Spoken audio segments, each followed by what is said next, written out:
All right.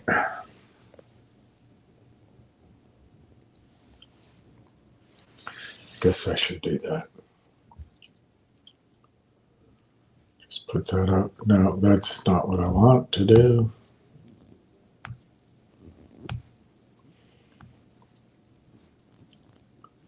I'll put this one up.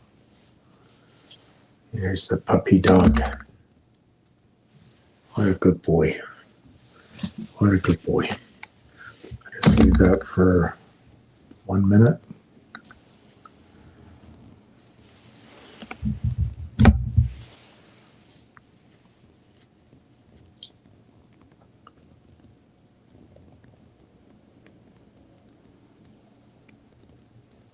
Wow.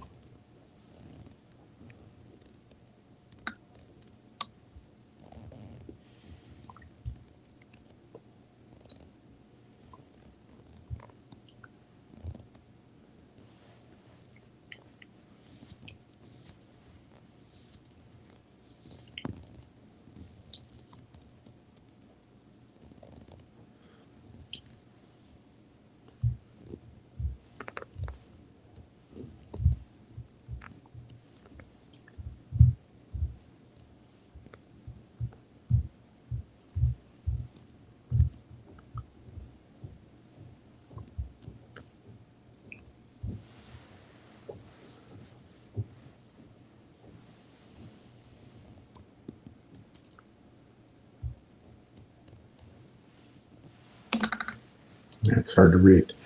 Okay, let me take that down. Oh, take that down.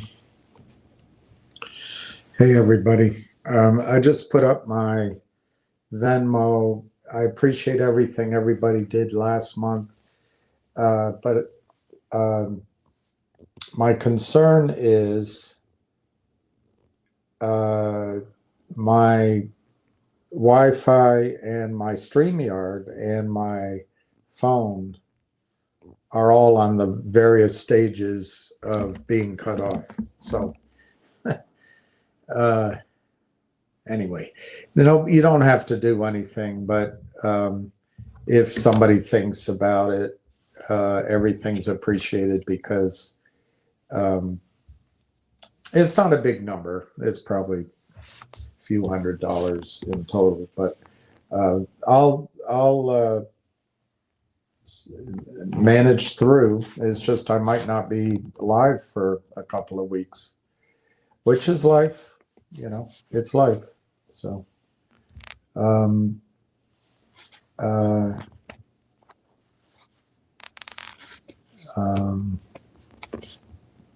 where do I want to start? I want to start by telling you that we're now at Railtown 17 million shares, 17,139,717,000 shares, 17,139,717,000 shares. Big number. You guys are great. You guys are putting yourself in a position to really make a difference in your lives. By the way, on the money side, apparently all that, it wasn't a lot. It was about that, $200 or $300 that came into YouTube. They suspended it. They're challenging my account for some reason. So I don't think it necessarily is a bad reason. It might have been the one video that I played. Somebody could be challenging copyright, but it takes 90 days to process. So it's just what happens when you get there. All right. I didn't finish the other day some of the stuff that I was going through. I have more that we could. More that we could, and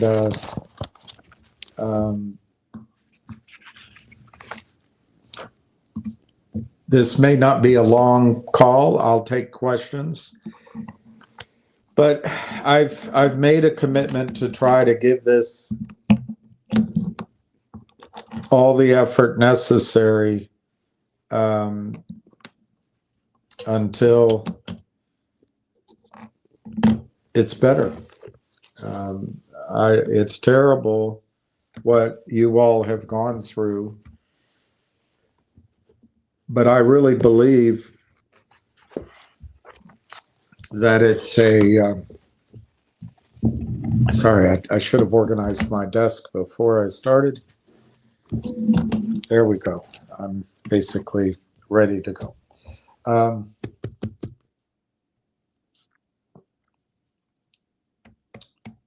The destruction of the stock price in the junior markets, as they call it up in Canada, has everything to do with a systemic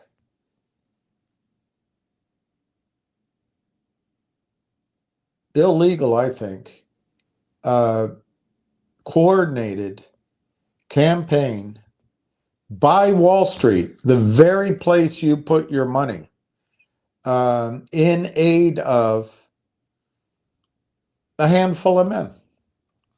And we go over it over and over and over again, yet somehow the perception remains that the price of the stock tells you all you need to know, that there's something wrong at Railtown. The last couple of days, I've tried to go through the risks that, as I can see them, you should consider any risks you can think of, and of course, you can go to, the lowest level of analysis, and follow the tiger, and he'll give you the pedantic risks, as if he's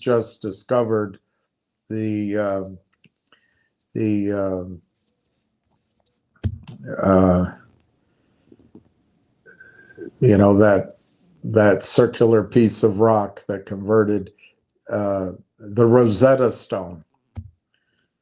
But you can get the basic warnings from him. I consider you an educated audience. You can suss those risks out. But specifically in the case of Railtown, I think the risks are basically, did the delays in closing AIP, or any delays, has somehow caused Railtown to fall behind and allowed somebody else to claim the space. And I guess a further risk is, regardless of falling behind, could it be that they can't keep up with the massive rate of change in technology? For example, I follow a physicist. Maybe I'll find her. I saw her headline. We didn't listen to it, but she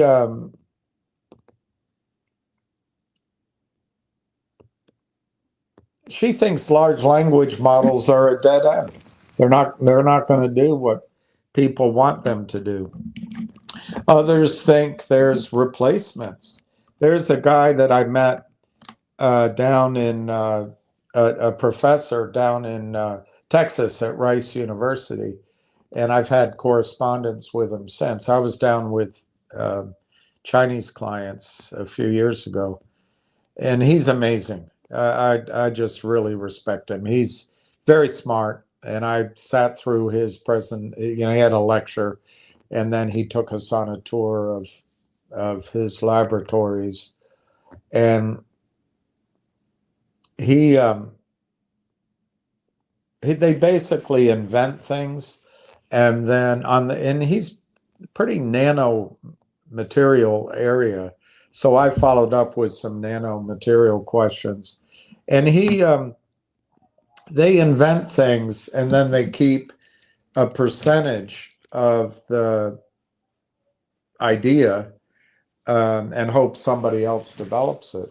But he is saying that there's new technologies that they've created, which may make the current alignment inside of data centers moot.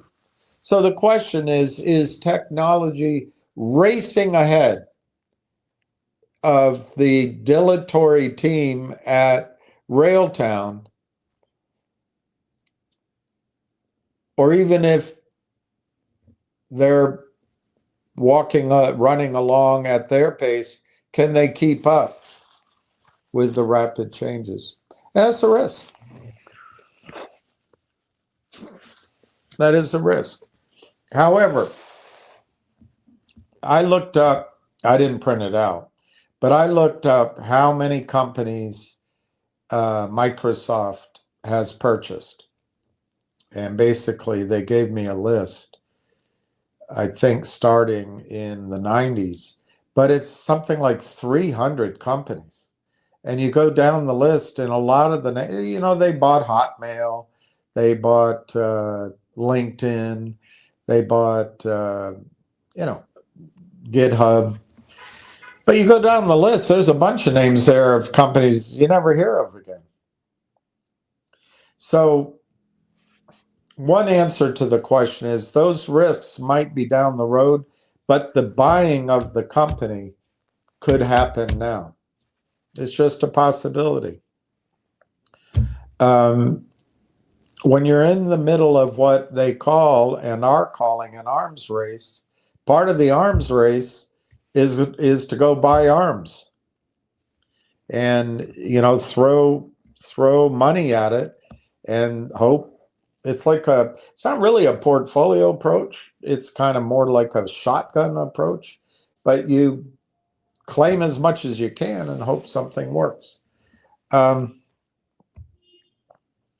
the feedback I've gotten directly in my conversation with Corey, the CEO of Railtown, and of course there's some interpretation on my part. If you think that I belong in the loony bin because I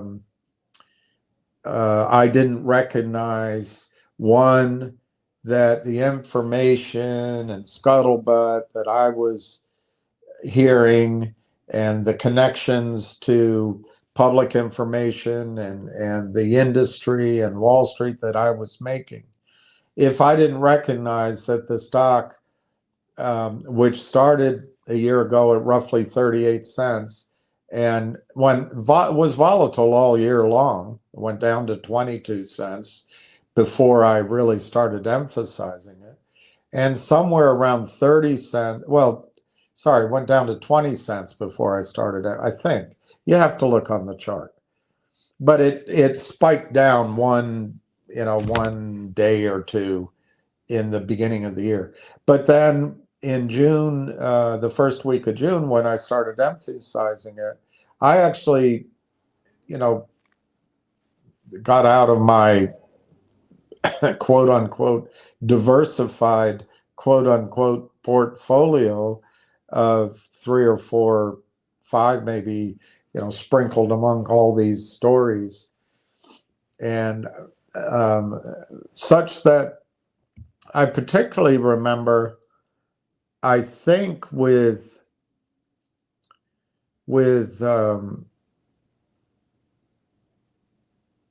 I think it was with G-Bucks and with Nixie both. I was so concerned once I made the trade out of everything. I couldn't look at my screen for a week or 2 weeks. And then people would call me and say, don't tell me. Because I was afraid of what they were going to squeeze, I'm just like anybody else. But anyway, I paid something like, I don't know, 36, 37 cents. And a lot of people, after they listened to me, paid as low as 22 cents.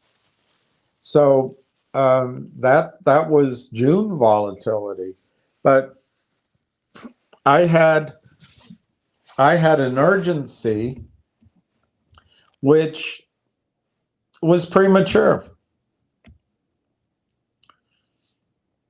Now that I think of it, that might have been why she decided to date that other guy. That's long ago.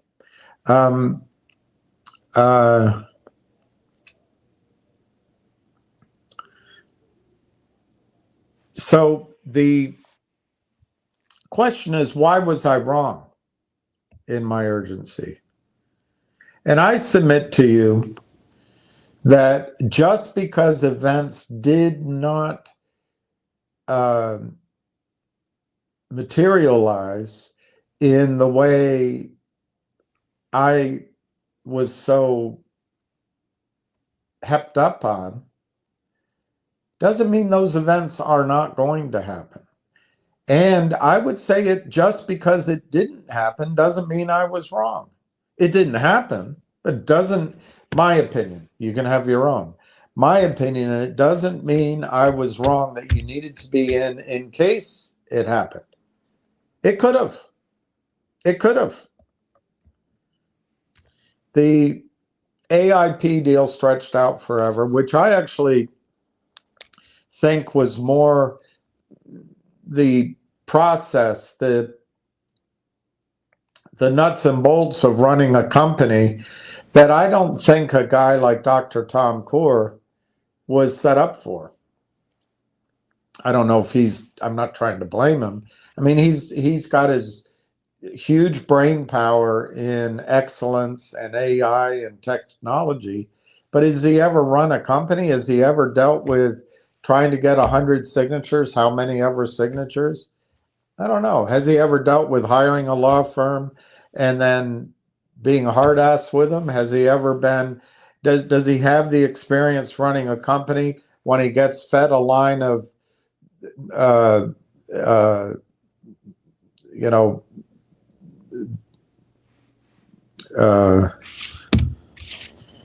thin gruel from the attorneys, that he recognizes it or not? I don't know, but somehow it took a long time. I would imagine they could have closed that AIP deal if a CEO who had been through it before, or a CFO, or a right hand woman who's been through it before. I think it all could have been done 90 days, 100 days earlier than it was. But as it turns out, which we're living through, that wasn't the holdup in buying. It was TELUS. Now, TELUS was announced October 8th. I can't remember. You can look, you can Google it yourself. Or you can go to Yahoo Finance. But it didn't change anything. It didn't change anything.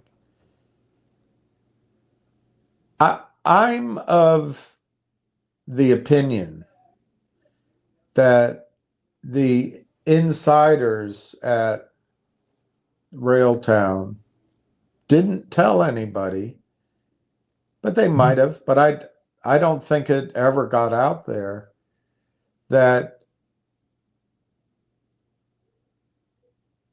it was going to take 90 days or something for TELUS to make any further meaningful announcements about what clearly, as we saw both in Dr. Tom Core's interview, excellently done by Rebecca Kurzweil, and in a corporate presentation. And it can be really garnered from the press release that there's some arrangement, revenue sharing arrangement with between Railtown and TELUS. But something else, some other shoe has to drop, it seems. I mean, clearly, we're living it. Some other shoe has to drop before the prohibition against buying is lifted in Canada and elsewhere, but I think it's primarily in Canada. And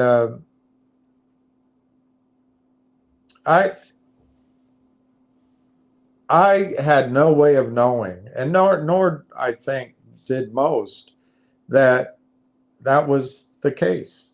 That TELUS, the whole TELUS hubbub, or the whole TELUS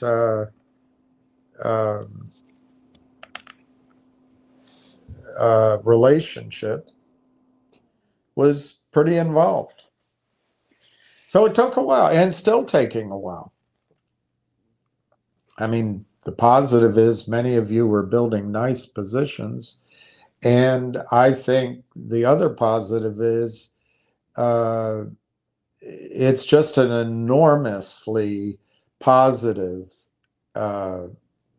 event in the value of Railtown, but you don't see it. We've all gotten so used to instantaneousness in our worlds that it beggars belief. But 6 months, 7 months, it's painful, particularly when I'm the one saying, hey, you better be in, you might not have a chance again. Particularly when I was wrong for 6, 7 months, and you might credit that I've been wrong for 13, 14 months if you heard me talk about it previous November. But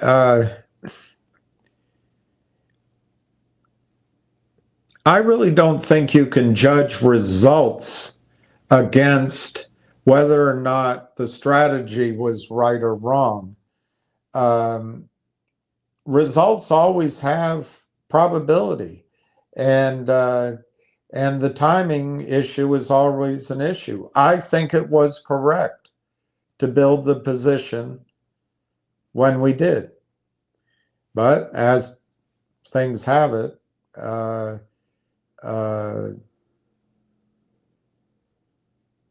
I would call it a massive delay in the lifting of the blockade against buying.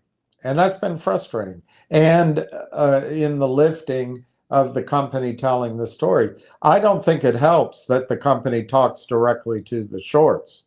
But I don't think that's per se the fault of Corey. I think that's the poor judgment of gentlemen, maybe women, introducing the shorts to Corey.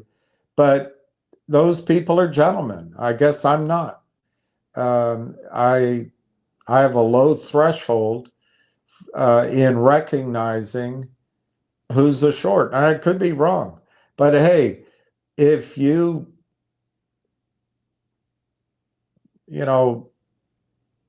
talk like a duck, walk like a duck, squawk like a duck, but you plead all along, I'm not a short, don't accuse me. Well, I go with the walking and squawking and pooping and swimming and clucking and flying of a duck more than what the duck says. But that's me. That's me. I don't think it's going to matter in the long run because the company has not fallen into the trap of issuing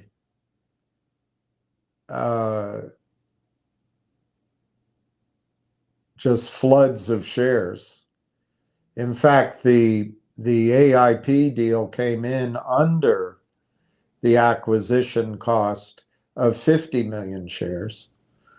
I think it was 49,480,000 all in, if all the shares are issued.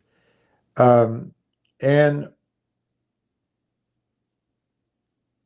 the company doesn't need money. You know, when I talked to Corey, I spoke on our behalf.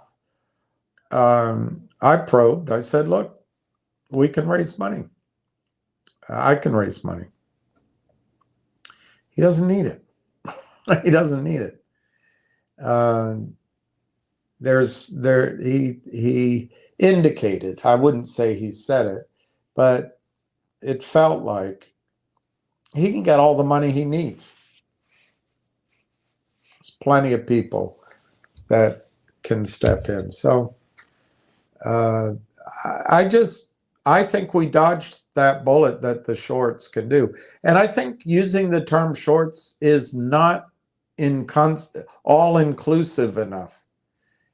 Shorting is just part of the strategy.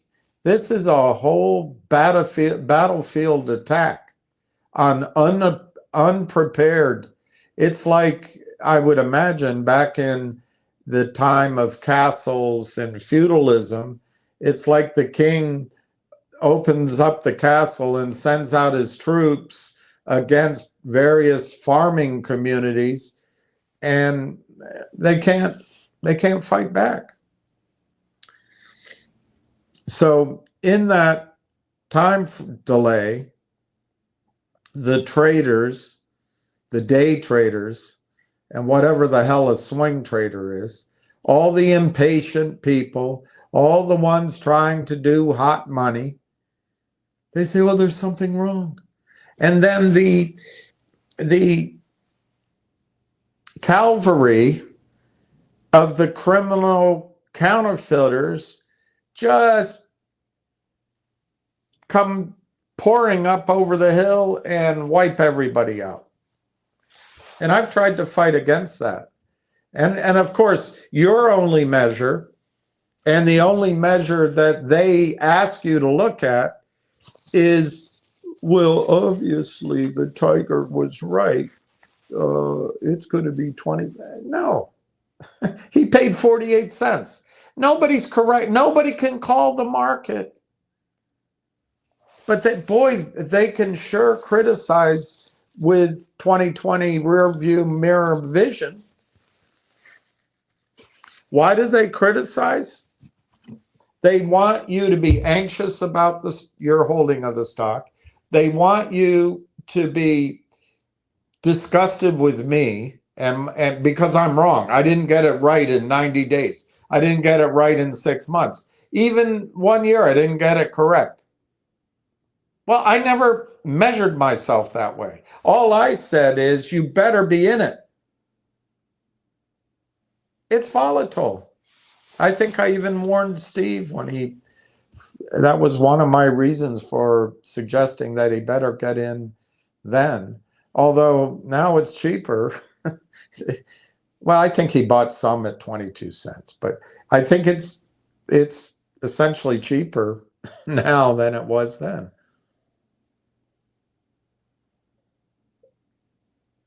And I'm not making fun of it. You know, my pitiful account is down. But somebody asked me, when are you going to give up on Railtown? Well, you know, his sense of timing was really good. His gut instincts were really good. I think the stock broke down from like 42 cents a week later, you know. But that's the trading. That's the swing trading, whatever the heck.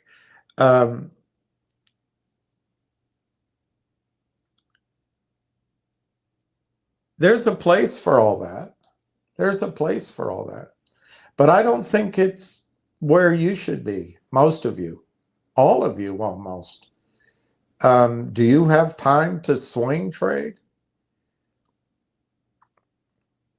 Do you have time to swing high, swing low? Sweet chariot, I'm coming for to carry you home, which if that's about a funeral, that's pretty much what happens when you're day trading and swing trading with the complete professional onslaught of selling, which I'm calling heaviness, because we don't have a term that describes, that includes everything they do. But all it is just suppress, suppress, suppress. And you can't get up out of it. It's like a big blob, and you can't stand up while it's going on. But you know, if Railtown were a private company, you couldn't invest in it. If Railtown were a private company, I don't know.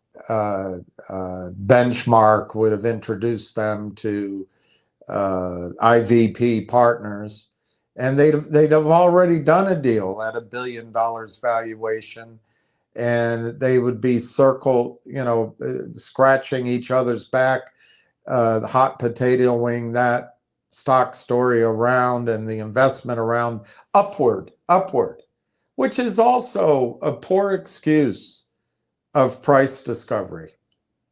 Our markets don't have capital formation in the true sense of the word, and they don't have price discovery, except up with the big boys, and girls, sorry, where the buyers are paying attention, informed, have real money on the line and real money to add. That doesn't happen down here in the stocks under $5, under $1 billion. So on the one hand, the stock's been crushed. On the other hand, we can buy it. We can buy it. So the question is, what are the risks? I guess I started with. One is technological slowpokedness or obsolescence, or the world passes them by. I'm not a software engineer, so I don't know. I do know that's a real risk, but I can't tell in conversations what it means that Railtown started 6 years ago. They wrote a white paper, Marwan Haddad and Corey Brandolini, describing what they wanted to do. They checked in with Microsoft according to 2 of his videos, and you can imagine the conversation. Are you guys doing this? Would you be interested? What do you think? And you can imagine the answers. No, but yeah. I mean, the evidence is there. They're in the 3 channels of Microsoft for a long time. It's all there. You see it. And you also see in their presentations and in the interviews or the videos he's done that they have protected heavily, they think. I don't know. I've gone through it before, raising money. I don't personally find intellectual property protectable if you don't have the money to hire attorneys.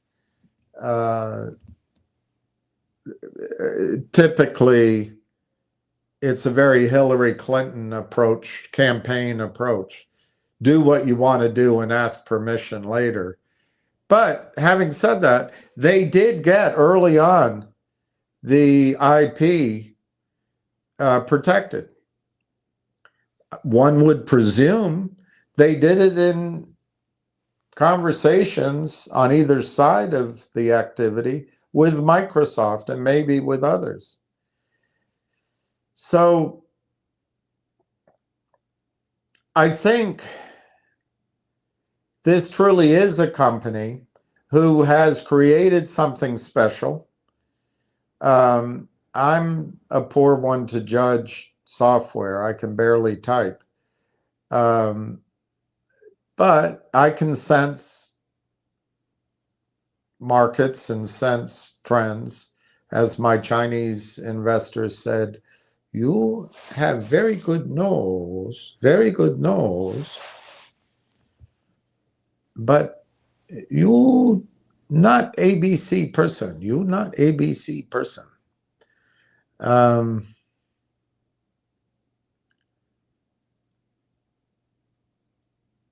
Anyway, I do think the IP, if you want to call that, the technology, the product of Railtown is something special. I do hear that argument and understand that argument that something can get blown by. I raised money with a really good, I won't use his name, but he was one of the earliest, and well, I don't want to get too specific, but he founded a unique fund first when he was young, and that got bought out by somebody else. But he's a really smart guy. He lived around the corner from me, but I met him when via an introduction before I bought my house when I lived in London, and I flew back, and I met his team over and over again, and he had one of these extremely smart, to the point of you wondered if he was a little bit loco, how smart he was, or maybe it was just because he happened to be, he preferred the company of men. But man, this guy was smart. Oh my gosh. And then they had a whole team, and I raised money for it. And the guy was tight, issuing stock, because he knew what he was doing, issuing warrants, all that. And I thought, man, this is going to make, and for a while in paper, it made me a lot of money. I invested in it, and my associate from London did too. And he came, and it was pretty exciting. That was in the late 90s. And then the 2000s, there was the rally in the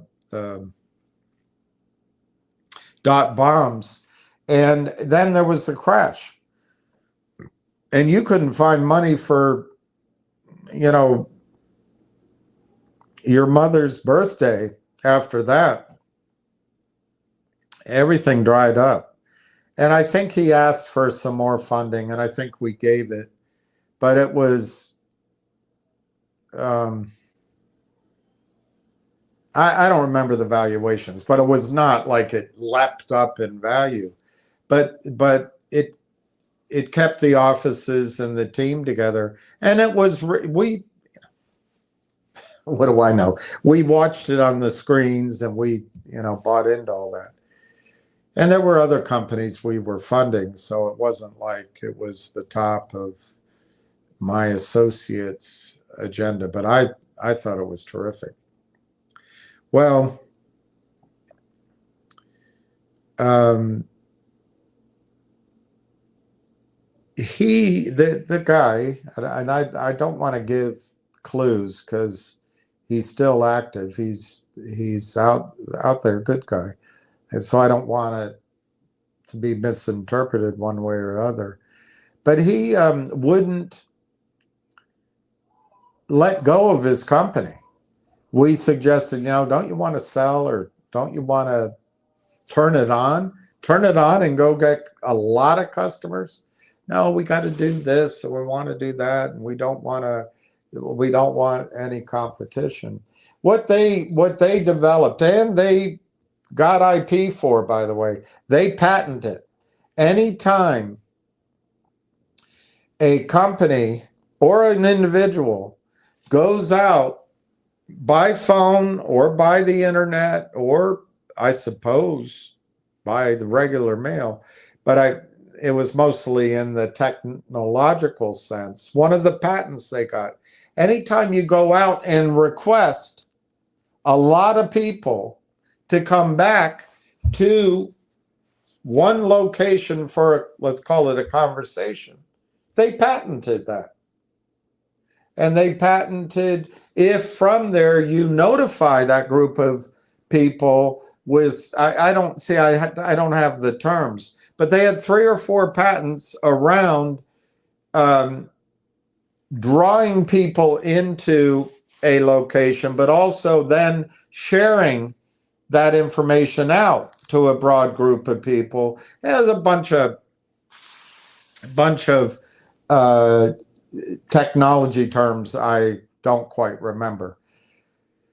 But he waited, and I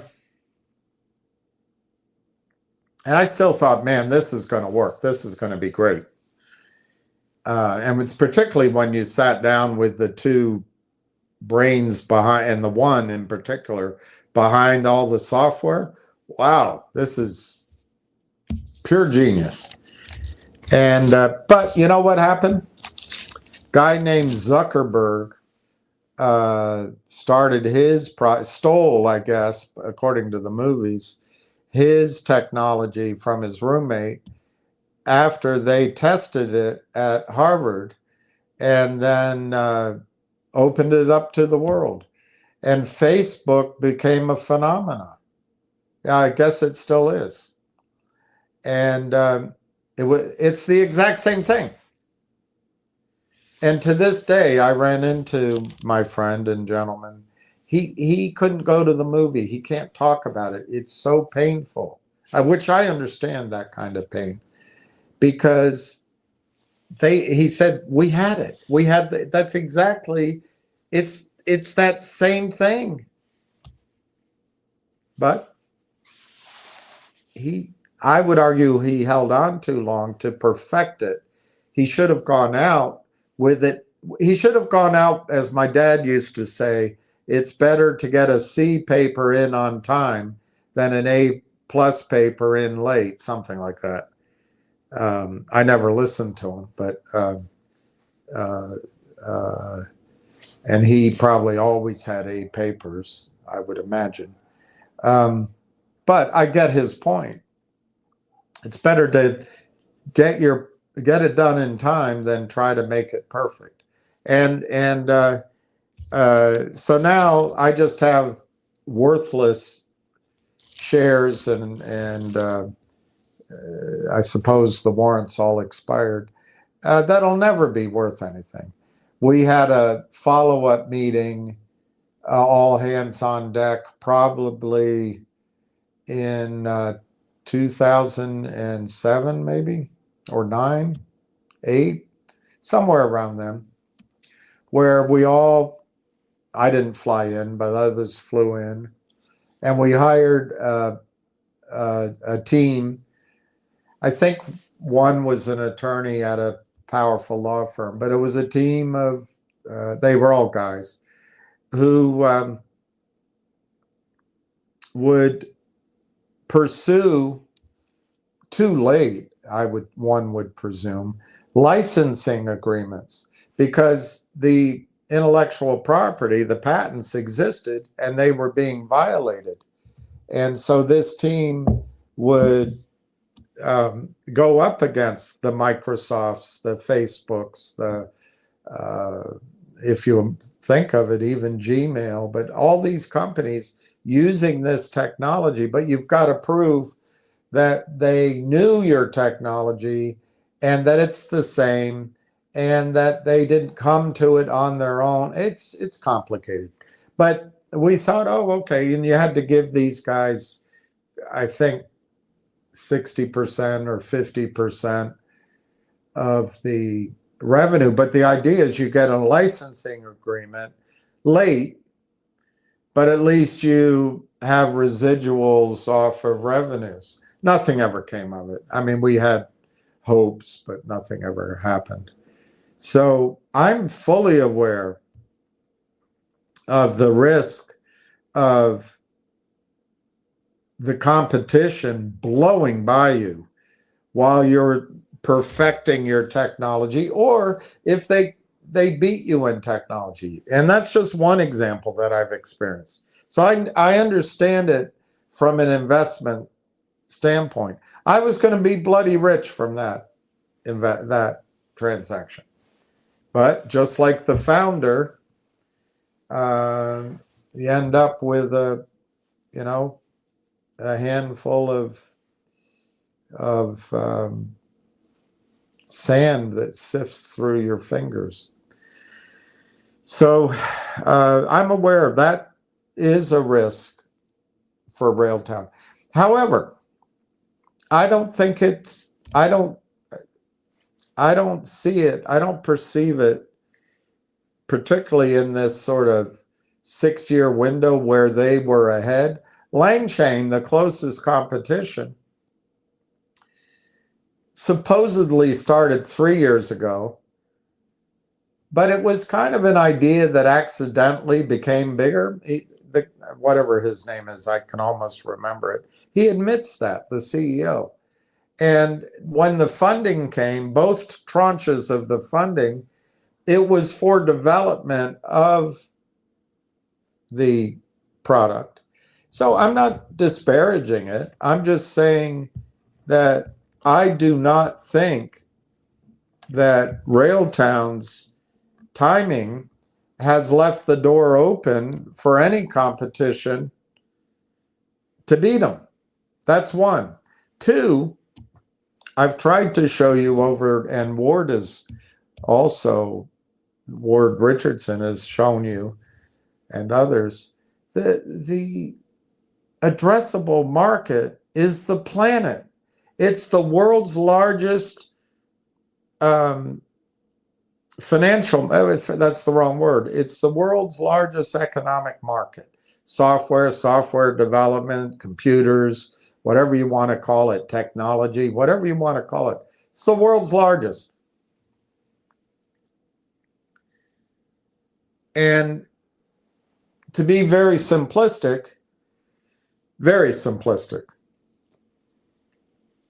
all of the software ever written has to be replaced.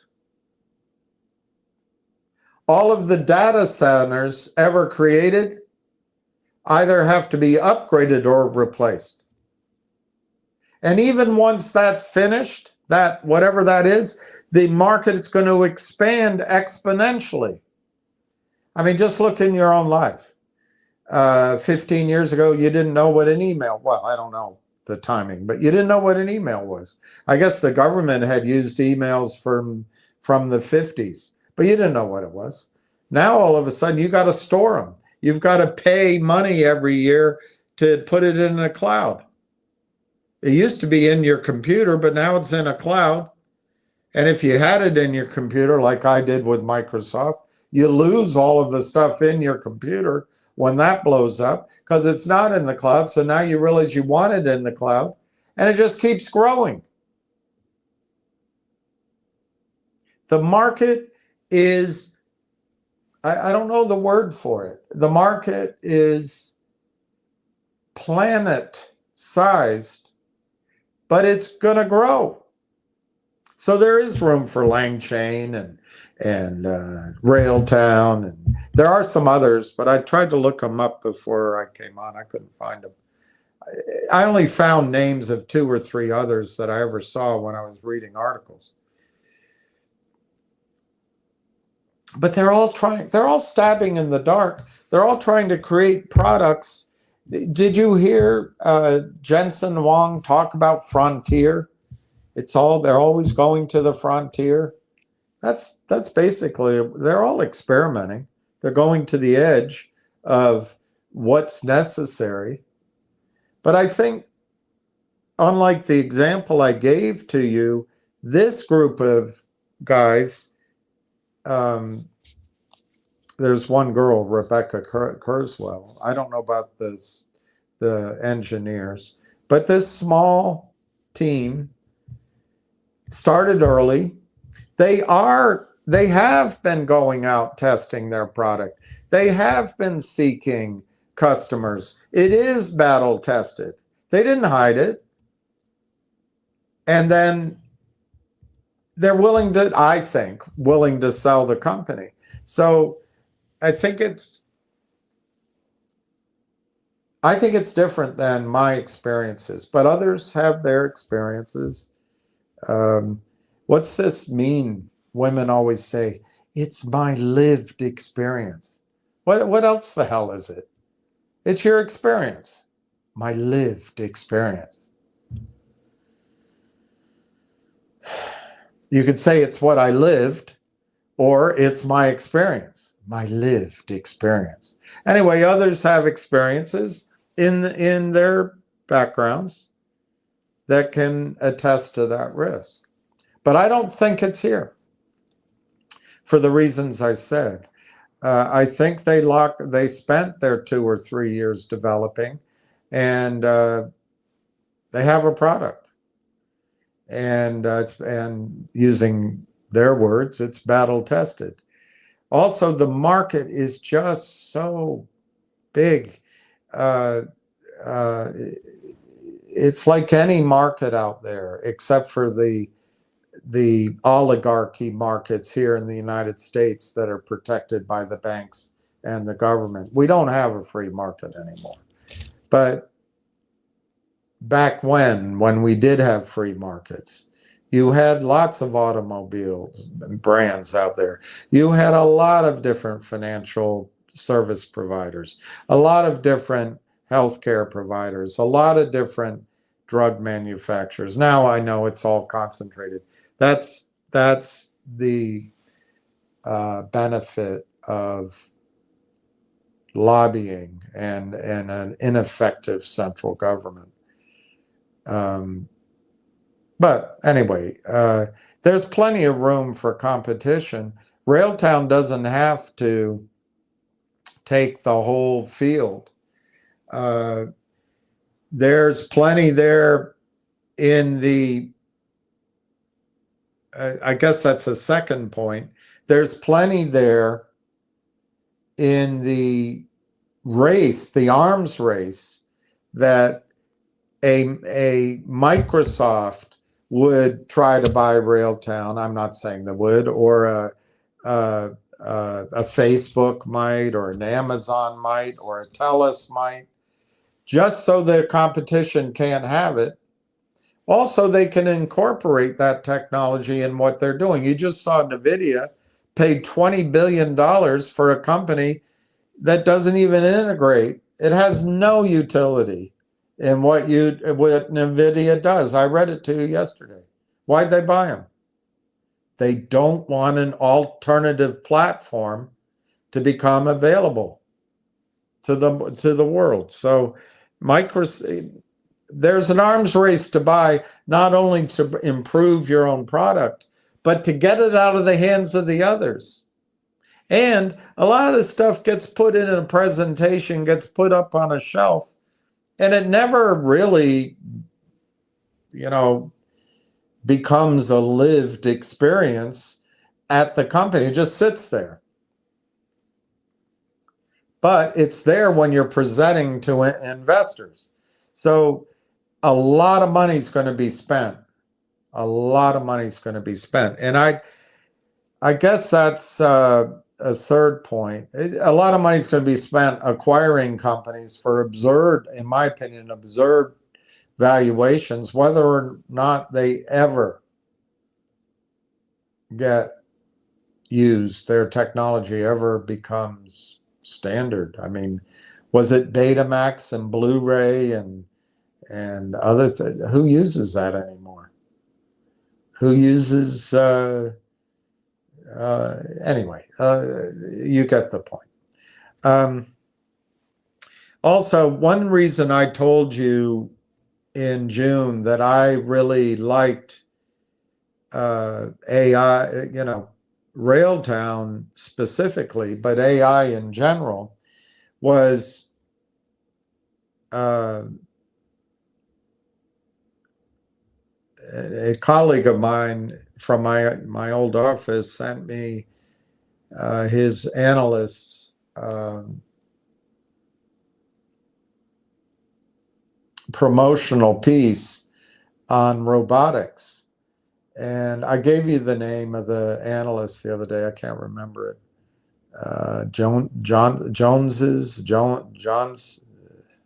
Adam John. Anyway, Merrill Lynch guy. And unbelievable.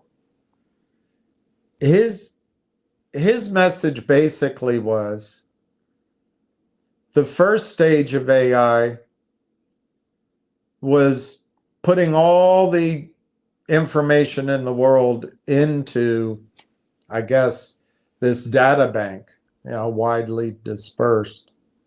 But the second phase was going to move from just, brutalist data searches with pattern recognition to answer queries and maybe write a report, to move from that to AI that takes all that information, but also absorbs input that's happening real time. Light, a dog running into the street, rain, the street is icy. I'm talking about automobiles here, of course. There's other traffic. Taking existing data, but also adding all unpredictable real data, creating real-time uses for AI. He said that's going to be the future for AI, robotics. And he described just how huge it was.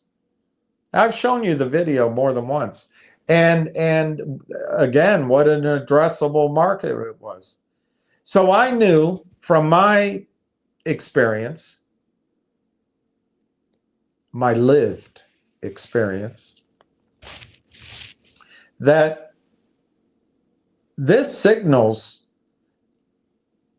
Wall Street training. Maybe it's overpaid wankers, although I think they're part of that. They got something to sell, but training their brokers, and then the brokers train their clients. And to me, that meant products are coming. Money is going to be coming into this space. And I think at the time I said it would probably happen in the third and the fourth quarter because everyone's going to be on vacation. But it's coming, a wall of capital. And it also means the bankers will be doing mergers and acquisitions. And I think that showed up. I think I was right about that. Didn't show up for Railtown yet. Well, I had a conversation earlier today, and it reminded me. I've said this to you, but I said we're going to come around the corner into the new year. To me, the two areas that are going to draw enormous amounts of capital, a sea of capital, mining, gold, silver, other metals, mining shares, and AI. Now, AI is a broad description, and it's incomplete, and it's not precise, but there is going to be a flood of money in asset managers' hands to invest in technology companies, AI companies, to acquire AI companies, to match up portfolio companies with other companies, to put companies into the private equity channel, soup to nuts, get Elizabeth Holmes or Jeff Bezos or the guy from Facebook early, and then just fund them up early and often and dump it into the public's retirements accounts, or an acquisition by one of the big boys. Do you ever wonder why in Wall Street everything's just a few stocks. We don't have a lively market anymore. They're all just scratching each other's back, and the rich get richer. The companies acquire. There's no unicorns. But anyway, we don't complain about it anymore. It's all okay. So I'm not going to go on a campaign on it. But I believe there will be this. Look, people are still on vacation. Maybe they come back next week. But there's going to be a flood of capital and merger and acquisitions and retail investors putting money into ETFs, putting money into the latest, Merrill Lynch AI Technology Plus fund. You should come into this. It's paying there's no commission to come in right now, but there is a back end if you sell. But if, we anticipate that it's going to pay 4% in dividend, and you're going to have an equity kicker, all the crap they put in front. But it's going to be hundreds of millions, hundreds of billions of dollars that are going to be looking for a home. And just like with mining shares, just like with oil and gas shares, they pick off the best ones first. Barrick Gold went from under $10 to over $40. It's the best, or one of the best. It'll waterfall down to your gold company if I can ever get it funded. Otherwise, private equity will come in, they'll take it, and they'll mark it up 50x and then put it out. Or just put it out to their buddies and put it up into one of their portfolio clients, like maybe Barrick. And you won't make any, well, we're already in it, so we would probably, but we'll get crammed down. If I can't fund that, we're going to get crammed down. But it doesn't look like I'm going to be able to. I have that effect on people. So I guess my second point is there's going to be a wall of capital coming into AI. Whether or not the technology is any good, the money's coming in. And you're going to see it. But the third and most important point I can make about Railtown, which the heaviness has convinced you is just wrong, because they control the heaviness. It's self-predictive. They come on here and brag, and then they say, hey, Dorky Dork was correct. You were wrong. Ha ha ha ha. Yeah, well, I never even entered into that bet. I never said, hey, I can tell you the low and the high, and I can give you the exact price 8 weeks from now. I never entered into that bet. They did. They're after the fact, they come on. But that's all to get you to think, one, I don't know what the hell I'm talking about, which is probably true. You can be convinced of that listening to me. Two, they want you to feel like, oh, this is just like all the other stocks. Ew, I don't want to be in it. Why did I ever get in it?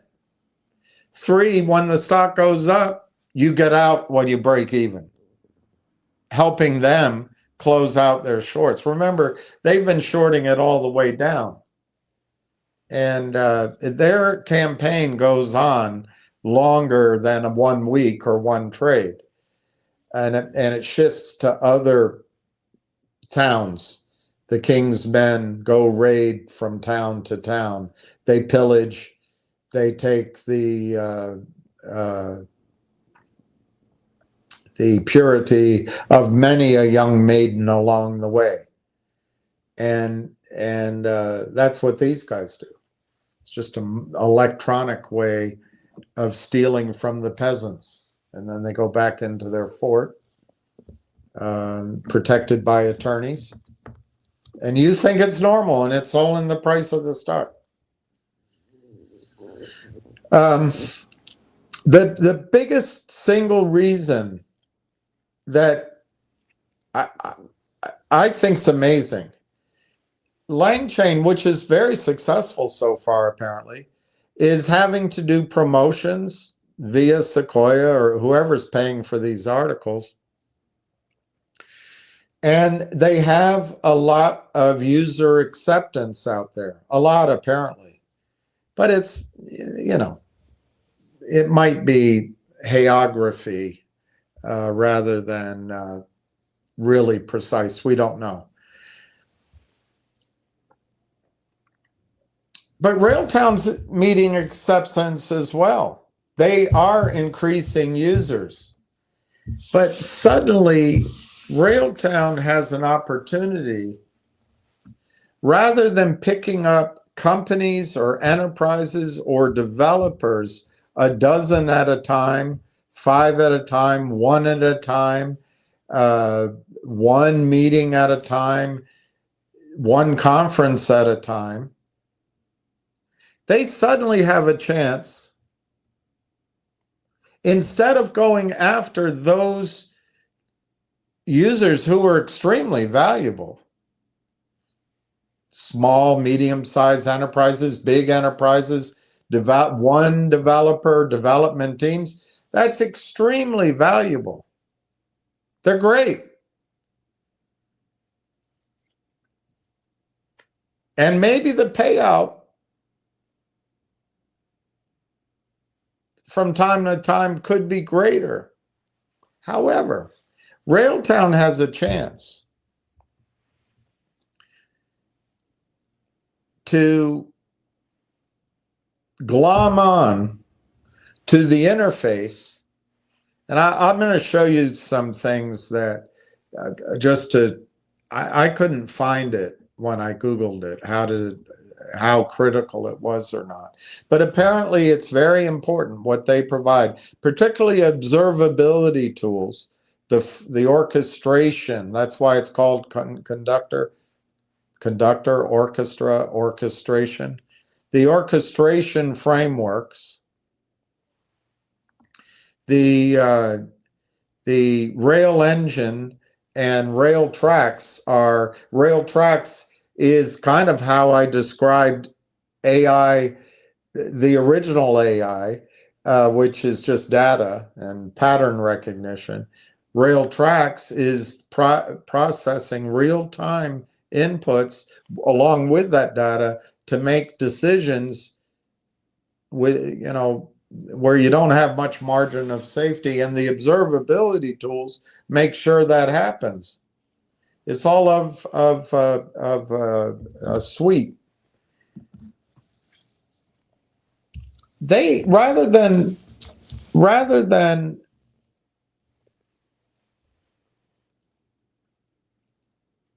going and convincing 1 boardroom at a time, and like I say, if you got a customer, and they're not out of that business, by the way, you might get a higher payout. But what they're doing, they go to 1 place. Tell us. and you've stumbled into this fanaticism about Canadian sovereignty, which is not unique to them. Korea's doing it. The Gulf is doing it. But you run into a fanaticism that everything has to be Canada. Oh, Canada. I can't. Is that the thing? They should be singing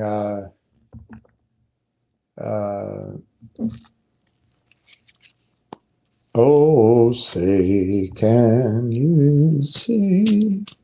Anyway, Railtown has to make 1 sale. They made 1 sale, apparently, and they got it. You know what that sale is? They exchange this campaign they have to do 1 at a time or multiples at a time and hope it catches fire, which apparently it has in Lang Chain. So that's a path. But what they do is they go into one client, and that client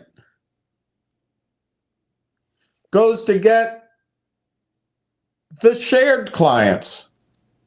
Why? Because that client offers the state-of-the-art NVIDIA, and I guess HPE means something, NVIDIA data center with half, I don't know the exact number, half the cost of electricity, which is Canadian. So it fits. TELUS goes to their customer and says, remember, we want to be Canadian. So move your hyperscaler business from that awful Donald Trump land to the land of Trudeau and Katy Perry. It's much better, much more moral. You can't get higher morality than Trudeau's mother or Katy Perry. I mean, it's amazing. Move up to Canada. So anyway, they're moving into Canada. But they're also moving for the cheaper power. They're also moving for the higher efficiency. They're also moving for the higher productivity, which means lower cost. They're also moving for the state-of-the-art NVIDIA chips, which I think I showed you. And if I didn't, I'll do it again. They're going to roll those out. So TELUS is always going to be at the state-of-the-art NVIDIA chip. They're going to come in for that.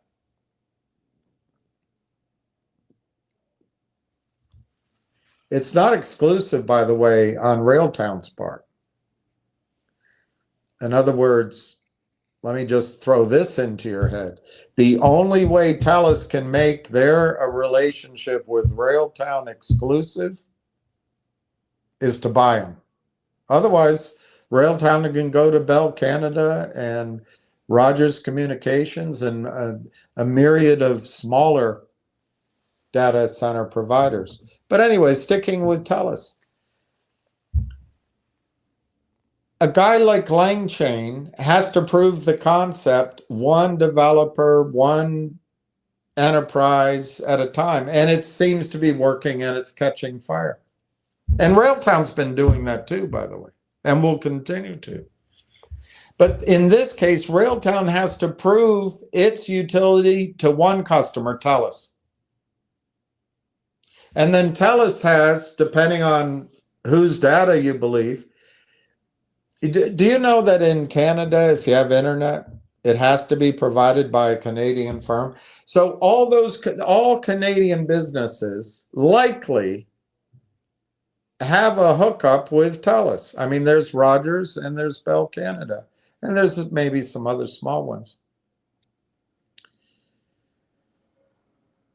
Corey told me that the economy and the technology world, I guess, ecosystem of Canada was the same as California.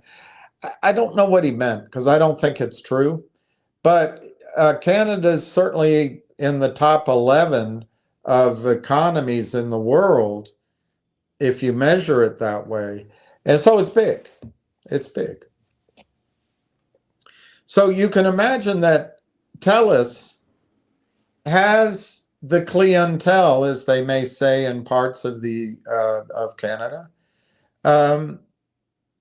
to bring on board, instead of onboard, bring on board, not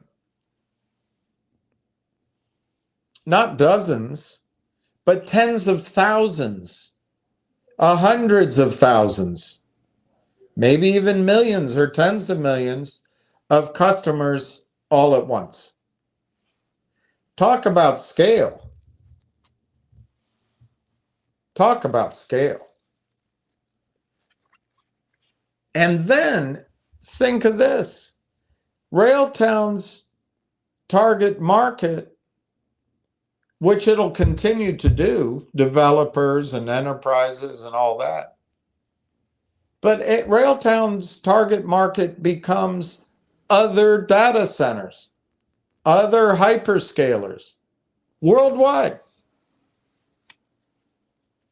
Railtown has gone from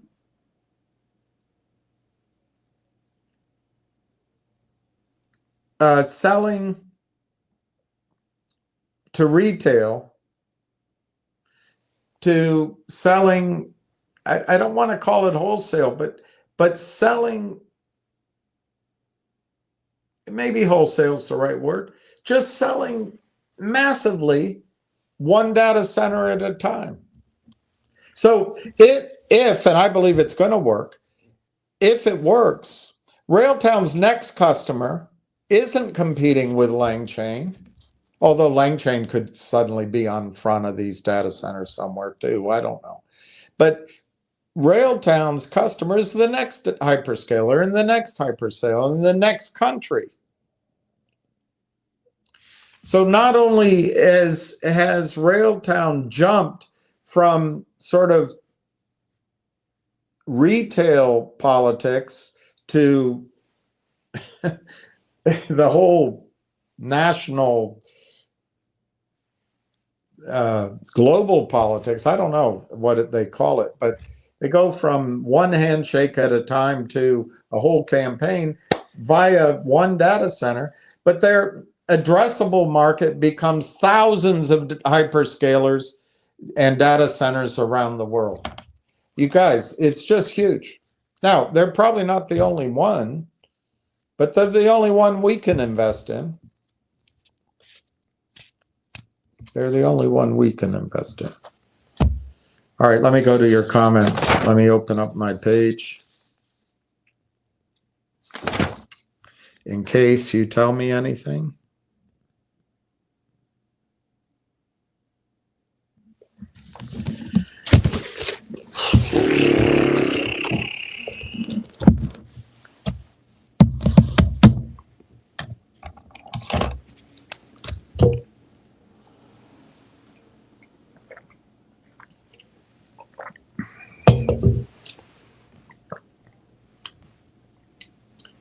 Hey, Steve, you're numero uno today. Number one. Hey, Brandon Judkins, welcome. How are you? Darren Collins, Knight Collins. Hey, Pat. Hi, Uncle Bill. Yeah. Luke, I am your father. You know, with your time frame and one girl, you're old enough, I'm old enough to be your father, not uncle.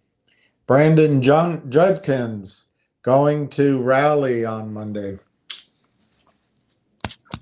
That's the question I always fear. Na, na, na, na, na. And always drinking wine. I was only joking, my dear, looking for a way to hide my fear. What kind of fool was I? I can never win, never win, never win. Dun, dun. Quietly now, as they leave the stage, Act One is over without costume change. And then I realize I'm not different after all. Me and the boys thought we had it sus. Valentino's all of us. My dad said we looked ridiculous, but man, we broke some hearts. I'm sure I got that out of sequence. Rod the Mod. Brandon, I also added to your position. Bravo, bravo, bravo, bravo. Always Venmo, then YouTube bucks. Thank you. Yeah, Venmo I get. I don't, YouTube intercepts so much. I don't know what happened. I was, I bridged and I scrimped and saved and all that until the time YouTube was supposed to distribute. I think it was about almost $400, which is a lot, and that would have paid. But instead, it's gone. It never hit my account, and I looked it up, and it's probably in suspension. There's nobody to talk to, of course, but it's probably in suspension over that one video I played of a song. And the investigation can take 90 days.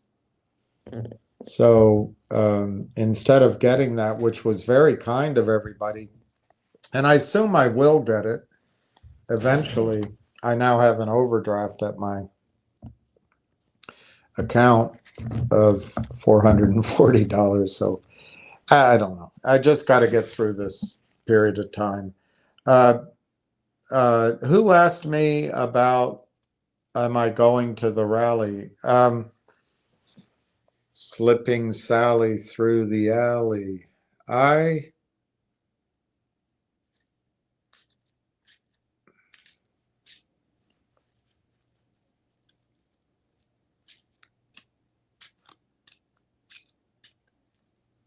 guess I haven't decided. I'm not saying I won't, but I haven't decided. Hey, Donna, how are you? Jack Hamilton, happy Saturday. And that goes to Donna and everybody else. Hey, Jack, Donna says, Silver Skyrocket, happy Saturday. Exactly. Solomon's Treasure. Donna, why don't you ever say hello to me? She will. Donna says, hello, Solomon's Treasure. Silver Skyrocket. We're all spatial. What was that? Aren't you special? Was that on, was that the ministry woman? What do you call it? The preacher woman on Saturday Night Live. Aren't you special? Thank you, Brandon, very much. Thank you, Silver Skyrockets at night. Hopefully we can meet at that coffee shop from the MMTLP video someday. Yes, we can do that. If it's still there when we do it. It's actually a cake shop that sells coffee. Downstairs, they make these great cakes, but upstairs, they had the coffee shop. So when I did that video for my lunch, I think it was around lunchtime, I had a cup of coffee and 2 slices of cake. I remember that. Or pie or something. But it wasn't, but I remember that. That's amazing that that's kind of a memory. Justin Babish, we learned about TELUS in the revenue sharing deal from your IR deck back communication. It's not like TELUS has come out to the public, into the public to promote RT as the ADK. Yeah, I Googled that. I'm about to show you if we get through it. I don't know if I'm using the right terminology but I think it's good enough for our understanding that RT is the ADK, but I'm not sure that's the right way to describe it. It was how I think it was described to me, but anyway, no, TELUS hasn't done that yet. And I think that's going to come. And so there's this lag, where, Justin, the story isn't told, the story isn't known, but ironically, at least in Canada, uh, those to whom the story has been told and is known, they're not allowed to buy the stock. So for the intrepid investor who can trust her instincts and not her fears, and trust what her eyes are telling her and not the lies of the stock price, in my judgment, she has a great time to enter into the stock. Thank you, Justin, very much. I have time to swing trade if there's winning trades. I don't know what value does putting swing in front of trade? I don't know what it means. I mean, I get there's day trading, which literally means you're hot money during the day, and then there's trading. Why do you have to add in this word swing? I don't know what it means. I'm not disparaging. I'm sure it has a meaning. Ward Richardson, good evening, William and the RT crew. 2026 will be the year of infrastructure software stocks. Yes, and I heard a different term, Ward, that I think's equally as descriptive. Backbone. AI backbone stocks. They're building the backbone. Infrastructure software stocks, RT, will have the highest percentage rate gains than any other software stock out there. That goes to a discussion that I had earlier today, which I expressed to you guys. One of the things I have to admit that I got the sense of, but he never corrected me. He never said I was wrong. But I think the company, Railtown, would accept a buyout in,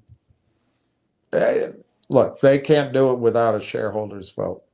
They would accept a buyout at 500 million, a billion, $1.5 billion, 2 billion, which is great. It is. It's a great return. But, you know, I've shown you that S-curve for months of valuation creation.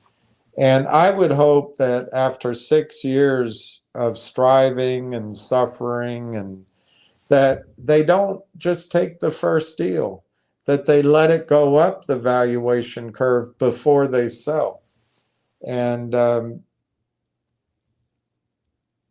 they don't control it 100%, but you know what? If they put a vote out, people are going to vote for it. So that might cap the risk. Well, anyway, there's two ameliorating factors on our side. One is, as long as when he accepts the offer, he does it in a non-exclusive way, he can still show other offers. I think a bidding war will come in, and that bidding process will take the price up from, you know, I think the Nationals offered Juan Soto 400 million or something. He left. When he hit free agency, the bidding got it up to essentially 800 million. So a bidding war will take care of it. And then you might have real price discovery. The other thing is a little trick here. If a smaller company or a company with a depressed stock price buys us we can get that upside that I think that you're suggesting and I think is there in that new stock. But what happens if a behemoth like Microsoft buys us at a low price and Microsoft is trading at $500? I just don't see Microsoft going from $500 to maybe $5,000. It will eventually, but I don't see it going to $50,000. So I hope that doesn't happen. But if a smaller company were to buy us and we got stock there, you could see that 50x or 100x in that new company. Anyway, we can't do much about it. It's, que sera, sera. Ward, William, the only place I'm going to swing will be right on top of an RT stock car. By the way, rail engine coming to your local data center soon. Exactly. I think you're smart. I mean, you seem to know more than I do, of course, but I think you're smart to focus on rail engine. I was told that took 2.5 years. Heavy lift. That's almost an exact quote. 2.5 years of heavy lift to create rail engine. 2.5 years. Even if another company came, if they had the time, that's another scarcity. Even if NVIDIA can put 1,000 engineers on whatever problem Jensen Huang talked about in his talk, you got to write the paper, define it. It's got to compete with other fast-moving aspects of AI. It's much easier for NVIDIA to let one of the startups do it than, it's like they can sit back and wait. They can watch the race and see who wins and then just go buy the winner. And I think the rail engine tool solution actually does something nobody else has. We'll find out. And I don't think anybody else can replicate the rail engine yet. And then that's before you get into the IP issues. So I think rail engine's a big deal, and I think you're right to focus on it. Hey, Fast Eddie, thank you for the support. Ward Richardson, good evening, Donna. Question for you. Can you see all of those rocket launches from Cape Canaveral from your place in Florida? My grandfather used to have a place down there, and we'd visit, and he could. I don't remember ever seeing one.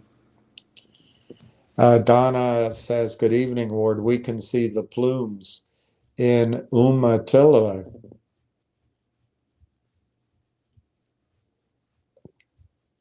The plumes in Umatilla.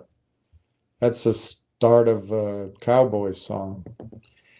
Cape Canaveral is about an hour east of here. We could see the rockets if we took a road trip.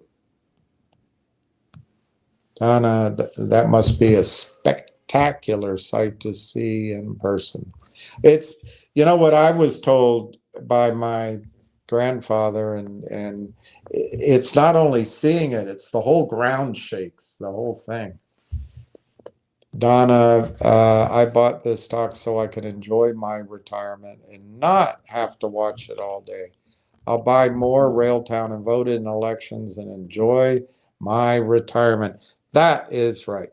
And that goes back, Donna, to what this book highlighted is when you're taking advice from somebody whose motives are that same day, a day trader or institutional trader that has very short time frames, a short-term trader. Their perspective and their advice is different than what I'm suggesting to everyone. And I think there's those of you who think I've absolutely lost my mind and that I don't have the judgment that you might have thought I had. But I believe Railtown is mispriced at Yahoo's number is like 35 million market cap, but the E-Trade Morgan Stanley number is around 50 million, whatever it is exactly. But I think the market is totally mispriced Railtown.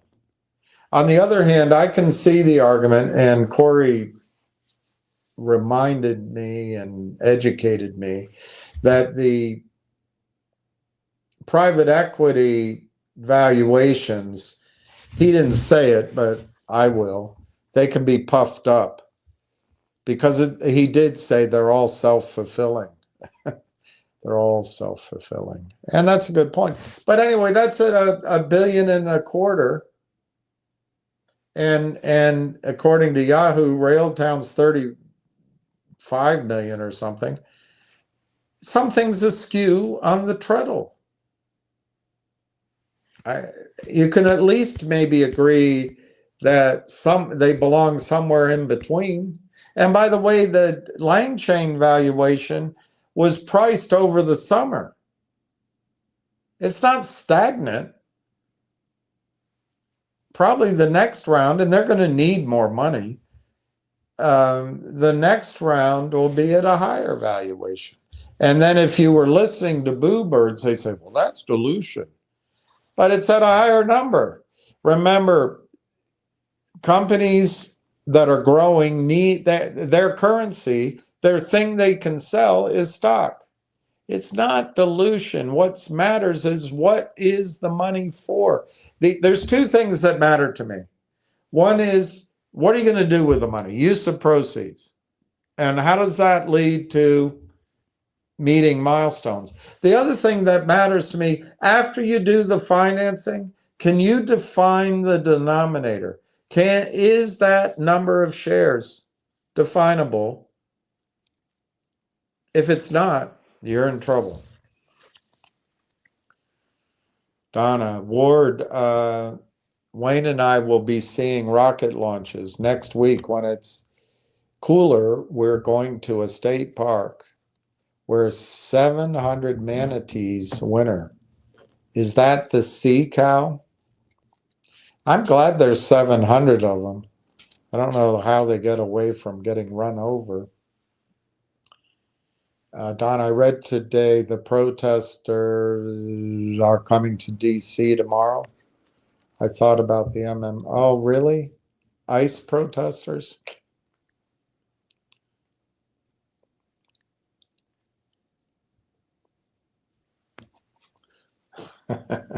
Ward Richardson. William, Donna, there's a lot of National Guard here, so I don't know.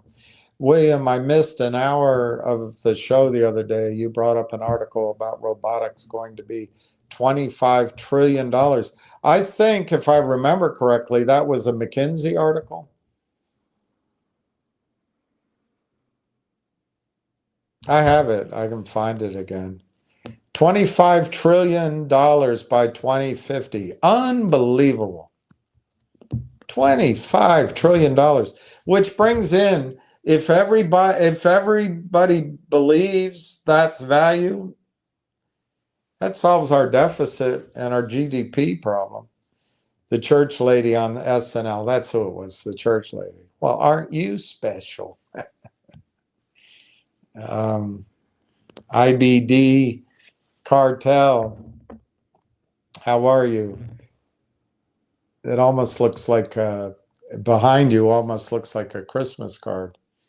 It's nice. Thank you very much, G Diddy. G Diddy, G did do. All right, let me see what I have in. Thank you very much, G Diddy. I appreciate it. I got 2 phone calls today from the bank. I went into the bank. Oh God, we'll all get through this. We'll all get through it. All right, let's see what I had to show you.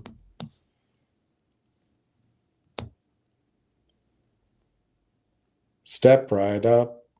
Come on in. If you'd like to hear a story that will chill you to the bone, over there sits the chair where I sat as she brung me whatever she brought.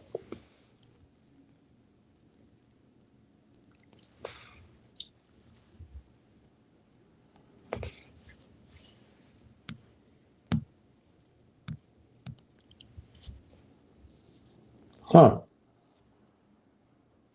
I see. Yeah, all right, I got it. There's not going to be a distinct break. I get it. All right. I was confused with what I was looking at.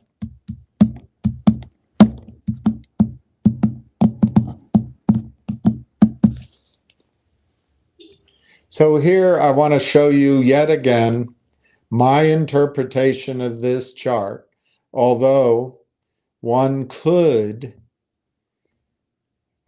say I'm wrong because this part of it over here is so similar to this part that maybe this isn't as extreme enough. But I showed you the chart from Canada prices. That gives a better picture. But I still think this is a bullish pattern. Perhaps I'm wrong because of this back part. However, you could also draw it, I suppose, as a big drawn out, stretched out thing. But anyway, I'll stick with my interpretation.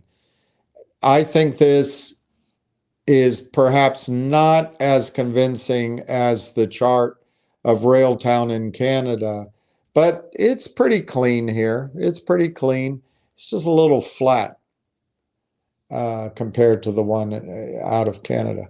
But anyway, what I want you to take from it, obviously here at 65, that's where I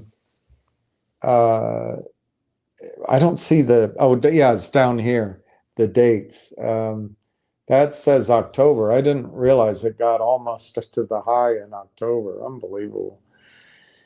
That must be when the Reddit people were spreading rumors of some big happenings. And it set up a little bit of a pennant there, and you can see it in the middle of the chart. Had that pennant broken to the upside, it would have been exciting, but instead it broke down.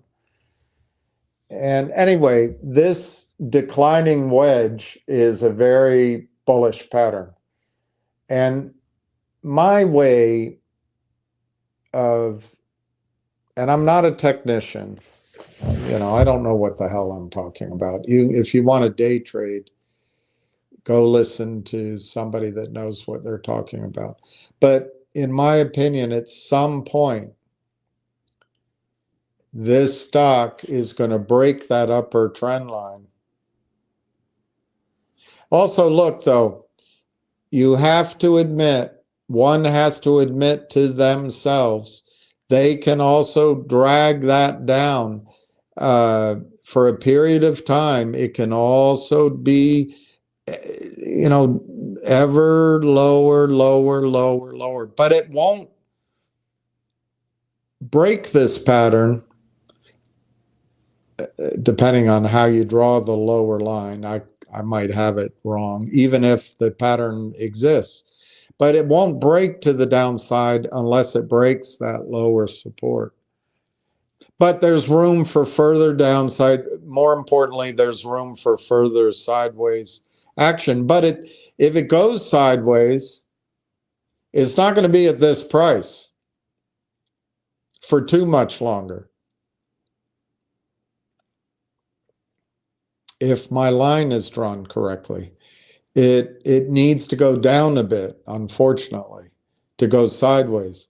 Because if it goes sideways at 25.26, it breaks that trend line. Anyway, the yellow I drew is how in my head, I do this. It's very amateur hour. But the horizontal time frame, I take and I count up the number of boxes. So it's 1, 2, 3, 4, 5, 6, 7 boxes. And from the point of breakout, I just count those boxes up in the price. So it's 1, 2, 3, 4, 5, 6, 7, 60 cents. My contention is to you, and it won't be an all in one day, but when this breaks out, and it'll have to be the bid. It'll have to be the bid that breaks out with volume. I think the price of the stock, maybe within 2 or 3 days, will snap back to 60 cents.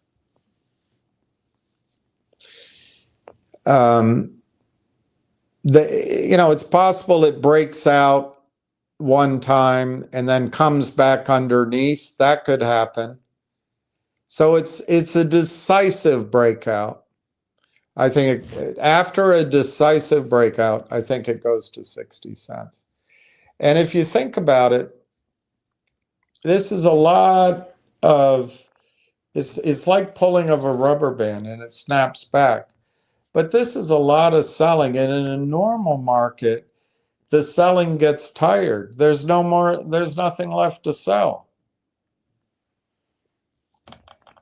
But of course, in the modern market, there's endless shares to sell.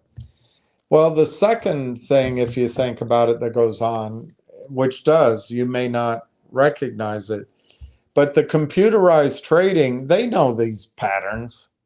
They know all about these patterns, the computers. And it becomes self-fulfilling as they trade. But they also know if it breaks, which they don't cause the break, it's a buyer somewhere, unpredictability that's not in their program.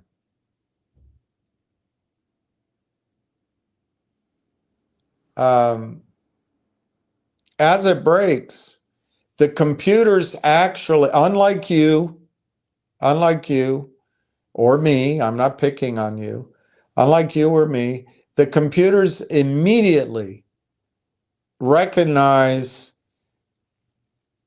the pattern, and they're short-term trading personified, and they change the parameters and they back off. So right now they're trading every day, coordinated, breaking the law downward. If it busts up, they'll keep selling, but it won't be on the same level. They're testing. It's like when you buy a honeydew melon at the grocery store. You test, I guess, at the ends first, but then you sort of test around. You're trying to feel for softness. That's what they'll do. As it breaks through the parameters, it comes up, and the heaviness, the coordinated cavalry of criminal counterfeiters, they'll test for softness. And as soon as it snaps back up, they'll say, whoa, back off. And the computers do this. It's not humans. The computers will let it seek its higher level where it gets soft again. Now, what the Tigers of the world, whether he knows it or not, he may not recognize it. I'm not gonna determine that. You can determine it yourself. But what they do, and it's human nature anyway, quite a lot of people might have paid 60 cents or higher or 55 cents for this stock. And they're so disgusted by the price being down and the tension and the not being able to sleep, and William's such an asshole, and he was flying blind, and his information sucks, and the AIP people are great, but those guys at Railtown, a bunch of Keystone cops, they don't know what they're doing, or whatever goes through the head of investors. But so when the stock gets back to even, they sell. Shoo, I'm out. I got my money back. That's why the computers will sense some softness. And at these points, maybe it'll happen at 55 cents looking at this chart. But they'll put their weight, they'll put their thumb on the scale too, to try to cause people who I had a sales manager who taught me it's just weak hands selling to strong hands. And that might be what you see. That's all technical patterns are telling you. And it's an attempt to measure group psychology. How often is the group right in your experience? I told a friend of mine who happened to be a girl that once, and she said, I like to be in the group. It's all right, whatever. She didn't buy my argument. All right, so I asked Perplexity, this is the answer. You can figure out my question. No single framework is best in all situations. Each of LangChain, Google's ADK, and Railtown's ADK, is it each is or each are? I don't know. Each is, each are. Each is, I guess. Each is better for different priorities and ecosystems. Choosing between them mainly depends on your cloud stack, required control, that's observability, and how much you care about ecosystem versus integration versus vertical focus. Railtown started out as a vertical focus, which I think means enterprise data rather than the entire internet. But anyway, LangChain, ADK, and LangGraph, strongest ecosystem and community, huge number of integrations, LLMs, vector DBs, whatever those are, vector DBs, tools and learning resources, which makes it attractive if you want flexibility and third-party support.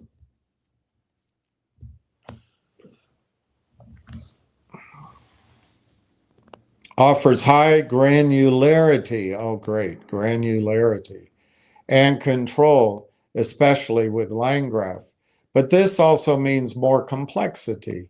It suits experienced developers who want to design fine-grained granularity agent flows and are not tied to a single cloud provider.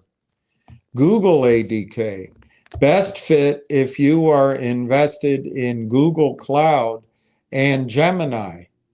Tight integration with GCP services, whatever the hell those are.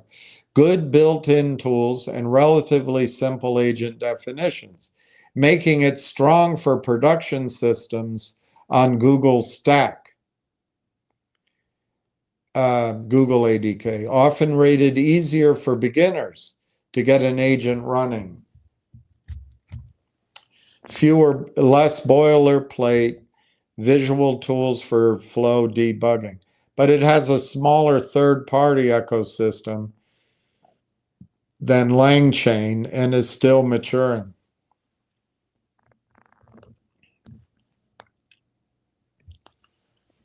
Railtown ADK, positioned more as an end-to-end platform, whatever the hell, for building, orchestrating, and deploying autonomous agents in business environments. Well, that sounds good, doesn't it? with its own proprietary engine. That sounds good. And observability tooling. That sounds good. Likely best when you want a vertically focused, that's enterprise software. Opinionated environment, that's when you come to my channel, rather than a general purpose OSS framework. Is that the predecessor to the CIA?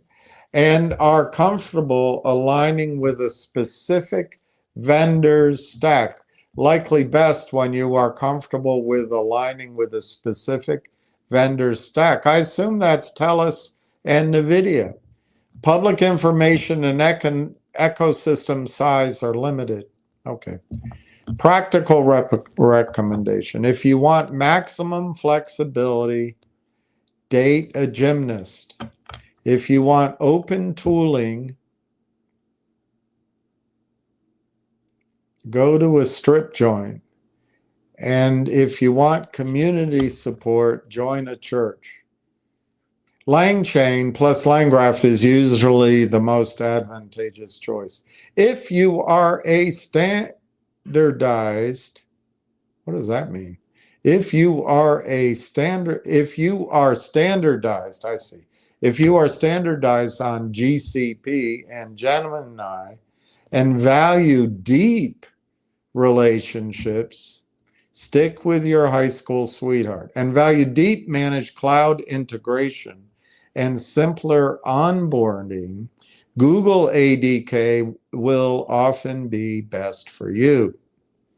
If your user case maps closely to Railtown's platform focus, TELUS, NVIDIA, commercial agent deployments with strong built-in monitoring and orchestration, and you prefer a more packaged solution, Railtown's ADK could be best, despite having a smaller, more specialized ecosystem. Well, I don't know. It sounds good. Sounds different, but good. Public information confirms that Railtown is being deployed. You can see the question I asked on TELUS's sovereign AI factory infrastructure, but it does not specify individual data center locations, such as Rimouski, often associated with TELUS facilities in Quebec, or list all the sites where it runs. What is known publicly? Railtown and TELUS announced that Railtown will, quote, deploy advanced agentic software development solutions, that sounds pretty powerful, through TELUS's sovereign AI factory, unquote, leveraging TELUS's high performance sovereign infrastructure, NVIDIA, to serve Canadian software teams and affiliates, eh? The collaboration is framed at the level of TELUS's sovereign AI infrastructure and factory, a national platform, not specific buildings or cities. All right, so I asked a bad question. And the announcement does not name particular data centers like the one in Rimouski. What cannot be confirmed? There is no public technical documentation or disclosure that explicitly maps Railtown workloads to TELUS data centers in Rimouski or any other named location. So this, I think you have a head start, but you have a little bit of connecting the dots. But once this is known, I don't think the stock's 25 cents anymore, or 250 for that matter. And such placement details are typically treated, excuse me, as internal infrastructure information. Yeah, it's material inside information. Or it's proprietary information. The safest statement is that Railtown's agentic software is intended to run on TELUS sovereign AI infrastructure in Canada. That's a pretty powerful statement. considering TELUS is one of the three largest hyperscalers in Canada with a goal of becoming the AI hyperscaler in Canada. But exact data is unknown. You can see that I misspelled it. TELUS's Rimouski, often misheard as Rimouski, facility is fully launched. It is fully launched and in commercial operation, not just a trial. So you know the question I asked. TELUS publicly announced the opening of Canada's first fully sovereign AI factory at its Rimouski data center in fall of 2025, stating that the facility is, quote, now operational and serving customers, unquote. The Sentry is marketed for use by businesses, researchers, and public institutions on a pay-as-you-go basis, including named partnerships with firms like League, OpenText, and Accenture, which indicates active commercial service rather than a pilot. You see what my question was. TELUS positions the site as a production-grade AI compute and hosting environment with NVIDIA GPU infrastructure and HPE systems, emphasizing ongoing availability and scalability. Anyway, they have plenty of room for new customers and scalability, not a limited beta. You can see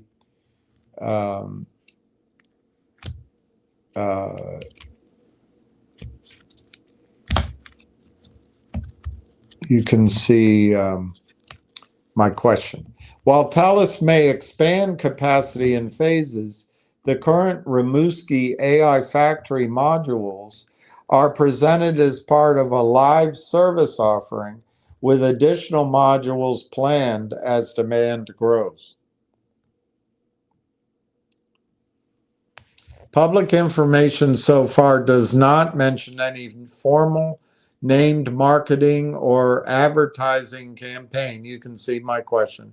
Specifically targeted at attracting customers to the Rimouski AI data center beyond the general product and PR launch already done around the Sovereign AI Factory. My contention to you is that is probably coming. And in the lull, you can add to your position. But once that starts, the stock isn't going to be 25 cents. What TELUS has announced, TELUS has issued major press releases and media coverage around launching its sovereign AI factories in Rimouski and Kamloops, positioning them as national AI infrastructure and inviting Canadian businesses, researchers, and public institutions to use the services. These materials emphasize key selling points, such as data residency in Canada, renewable energy, which I think is cheaper, NVIDIA Hype Stack, AI as a service, not software as a service. And so these selling points, which will function as ongoing promotional efforts, but they are framed as corporate announcements rather than a time-boxed campaign. You can see what my question was. What is not clearly stated? There is no clear public detail yet about a dedicated large-scale customer acquisition campaign. So I guess there isn't one, but what if there is one? I don't think the stock price stays at 25 cents. Given the scale of investment and national positioning, it is reasonable to expect continued promotion through enterprise sales, partnership, thought leadership events. But they don't there's nothing they see. All right, you can see what question I asked. Cohere is not listed as a direct technology or commercial partner for TELUS's Rimouski Sovereign AI Data Center. The prominently named partners are NVIDIA and HPE, along with early adopters like Accenture, OpenText, and League. So, okay. TELUS's stated partners. TELUS describes its Sovereign AI factory as being powered by NVIDIA GPUs and infrastructure designed with HPE, and these are the only core technology partners explicitly tied to the Rimouski facility. Again, once these answers start including Railtown, I don't think the stock's 25 cents. Of course, we don't know if the answer will ever include Railtown.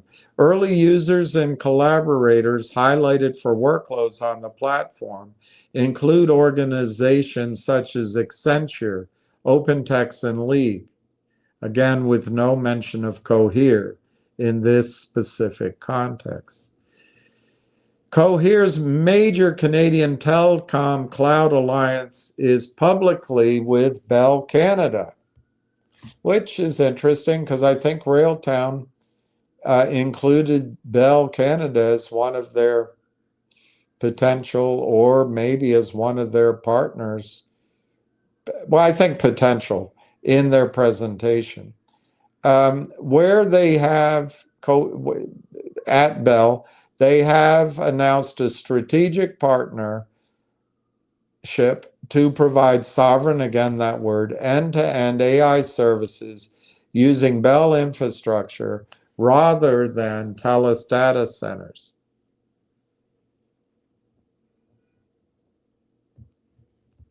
Which is interesting. It certainly coheres to a Canadian sovereign package.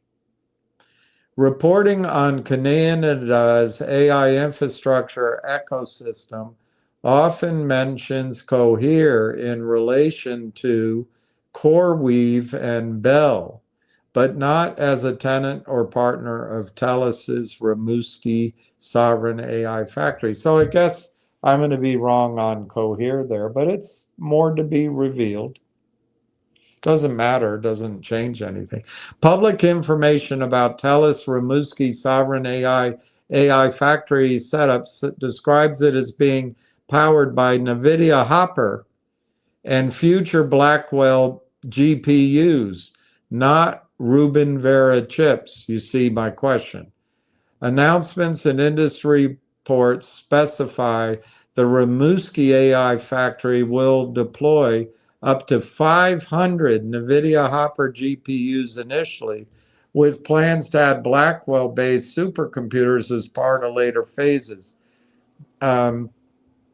None mention Rubin Vera, but yesterday I showed you TELUS has an agreement to rotate out, to upgrade to current offerings with NVIDIA.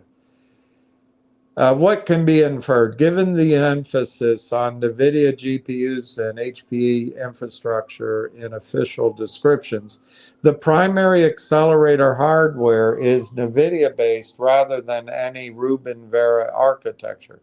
If Rubin Vera is very new or an internal code name, it is not reflected in the public. Okay, so Perplexity isn't the hottest. Public profiles indicate Railtown is a small company on the order of a few dozen people. I'm not sure that's right, but okay, in total. So its engineering team is likely in the low tens. I would agree with that, rather than the hundreds. As a result, the group is more of a focused startup team than a large-scale engineering organization. Okay. I don't remember my question. LinkedIn lists Railtown AI Technologies as having 11 to 50 employees overall, which sets an upper bound on how many engineers they can have. A third-party business database similarly categorizes the company as having fewer than 25, again suggesting a relatively small engineering headcount. Are they good? That must have been my question. There is no objective public ranking of Railtown AI engineering team's quality. Assessments mostly come from marketing claims, all subjective. The company has achieved milestones such as Microsoft co-sell ready status and research collaborations with Amy, which implies credible technical capability, but it does not by itself prove they are better than peers. Oh, that must have been my question. One other thing that Railtown has is SOC 2 approval. They pass the security measurements, and that's very important. All right, so I went that far and no farther and no further, no furtherer. Do not go any furtherer. Do not go any furtherer. All right, let's see. This is Dolly Varden. We don't have to go through that now.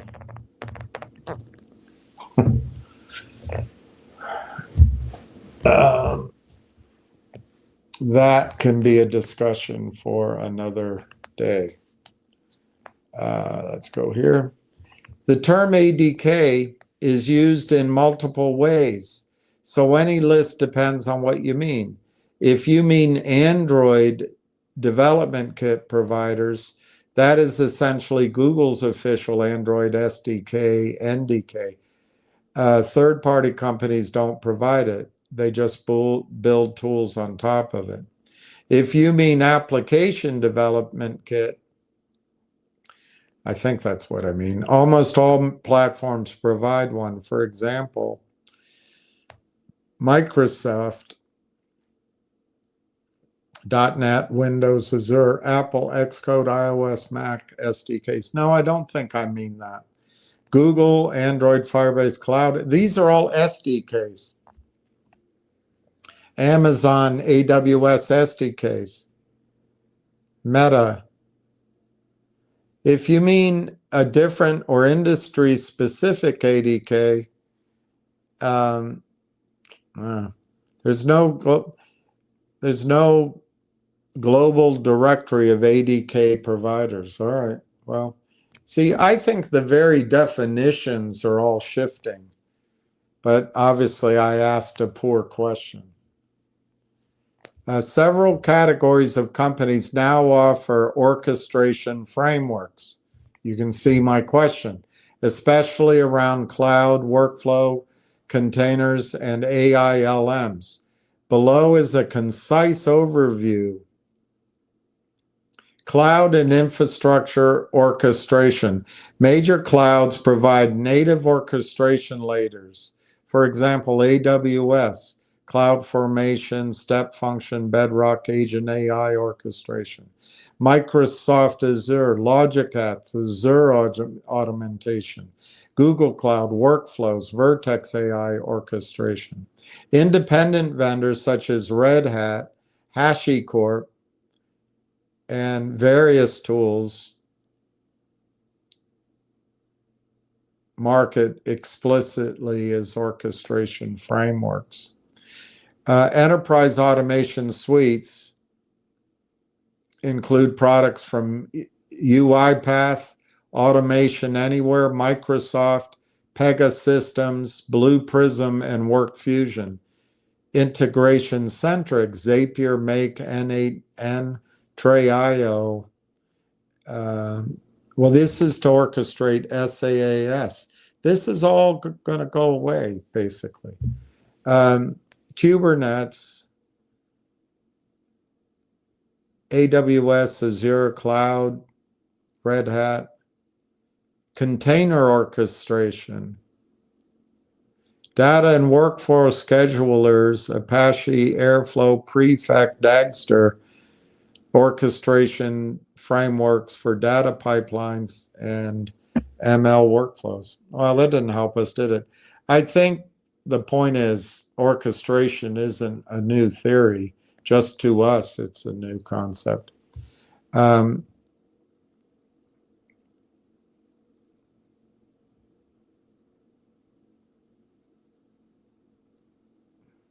right, down here, I'm going to skip the up top part.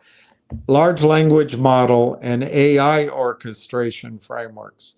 In the AI large language model space, there are dedicated orchestration frameworks and platforms such as LangChain,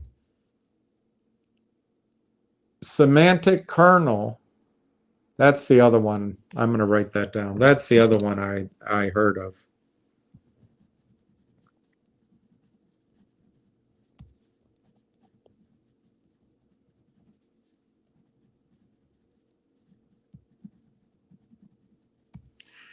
And imagine when this answer says Railtown in it.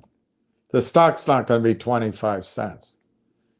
LangChain, Semantic Kernel, and a range of commercial agent or AI automation platforms that provide multi-step, multi-tool orchestration around large language models.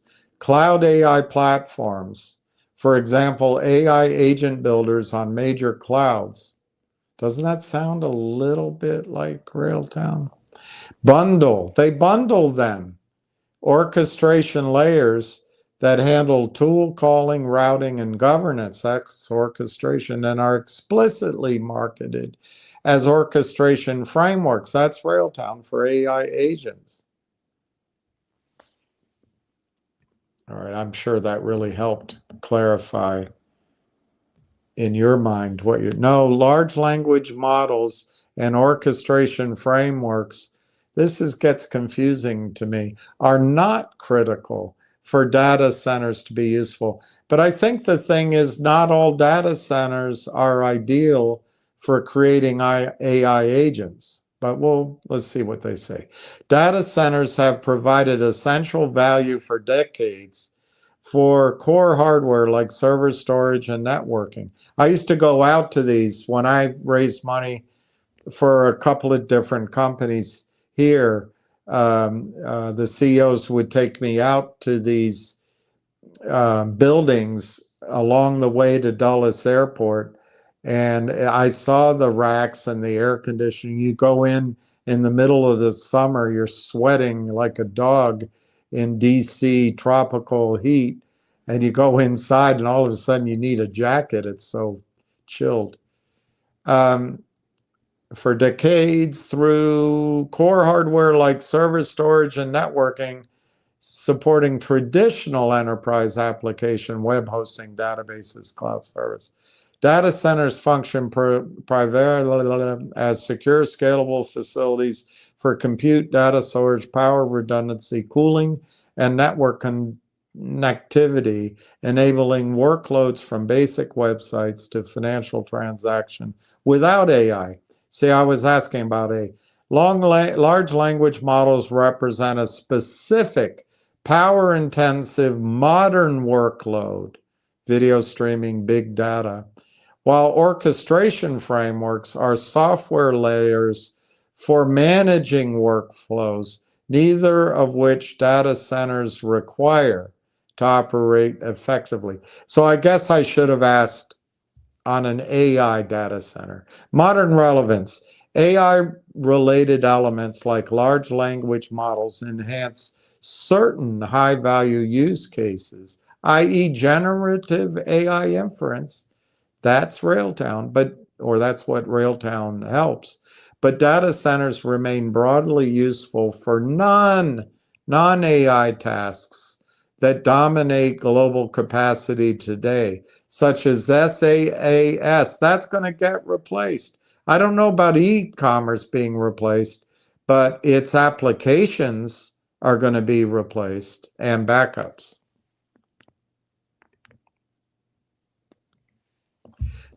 Now, I ask this for AI software. No, large language models and orchestration frameworks are not necessary for creating AI software using data centers.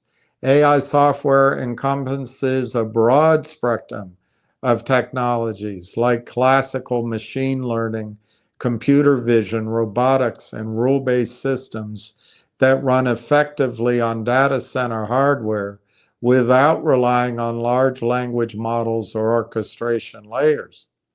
Core requirements for AI software. AI development primarily needs compute resources, GPUs, TPUs, CPUs, high-speed storage, and networking within data centers to handle training, inference, and data processing. Frameworks such as TensorFlow, PyTorch, scikit-learn enable model building directly on this infrastructure with no dependency on LLMs, specialized natural language models, or workflow orchestration tools when they become relevant. LLMs support generative text, image tasks specifically, while orchestration aids complex multi-step pipelines, but remains optional for simpler AI apps like recommendation engines or anomaly detection, basically pattern recognition. Data centers provide the foundational power and scalability for all AI software types, regardless of these higher level additions. No, Railtown frameworks are not broadly recognized. Again, I would argue once they are, the stock won't be 25 cents as essential or as widely adopted tools, but they offer niche value for certain AI agent and automation use cases based on available context about the small startup. Railtown AI technology provides frameworks aimed at simplifying AI agent development, workflow orchestration, and integration with enterprise systems, positioning Railtown as developer-friendly for building multi-step AI processes. Milestones like Microsoft co-sell status and research ties like Amy suggest practical usability for clients needing low-code AI orchestration without heavy custom engineering. Limitations: a small team. Railtown's frameworks lack the maturity. The ecosystem scale, that's about to change in a heartbeat, or a third-party validation of giants. That's about to change. You call LangChain a giant? Or third-party validation? See, the cleverness of Sequoia et al. Is they get the message into the searchable data with words like giant, or third-party validation of giants like LangChain or Apache Airflow. I'm going to look up Apache Airflow.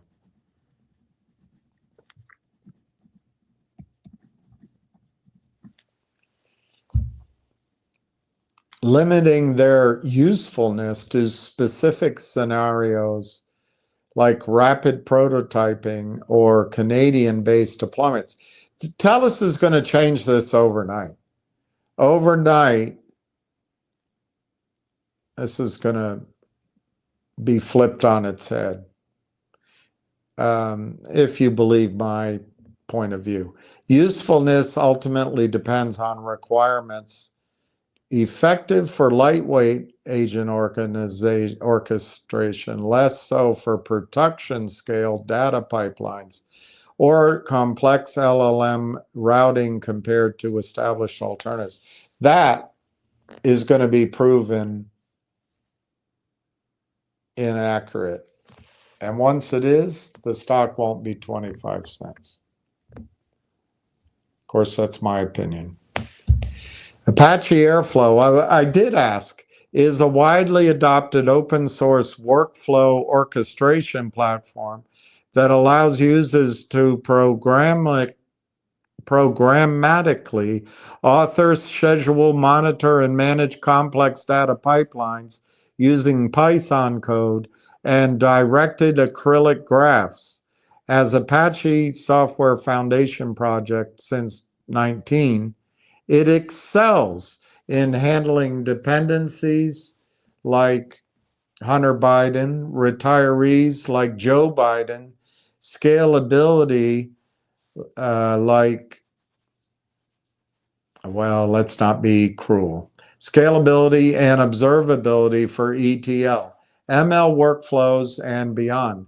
DAG-based workflows. All right, extensibility, UI monitoring, valuation. Apache Airflow has no monetary valuation as a free, community-driven open source project. Commercial entities like Astronomer, who offers managed airflow versus Astro, have raised significant funding. Astronomer reached a $1.4 billion valuation in 22. Notable clients: Airbnb, Goggle, Life, Etsy, Square, and NASA. And it's in Microform Fabric AWS. All right. Anyway, I guess Airbnb created it. Google, Lyft, and Etsy use it. Apache Airflow, we already said that. Airflow powers workflows at major enterprises, including Airbnb. All right, I already read all that.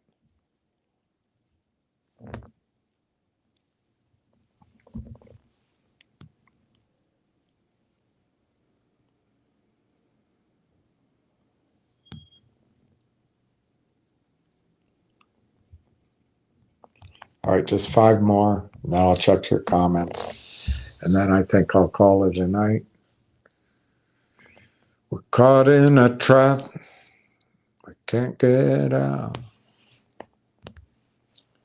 All right, mega deals. I asked about deals. Google acquired Wiz in March, $32 billion. IBM acquired Confluent in December, closed this year for $11 billion. Real-time data. CoreWeave acquired Core Scientific for $9 billion, completed last year. Salesforce acquired Informatica for $8 billion, closes this year, $8 billion. Agent-ready data governance, that sounds like orchestration. AMD acquired ZT Systems, $4.9 billion earlier last year. OpenAI acquired IO, $6.5 billion over the last summer. IBM acquired HashiCorp, $6.4 billion in Feb. Smaller deals, Accenture bought Neurofash, Cognition bought Windsurf, Hugging Face bought Pollen.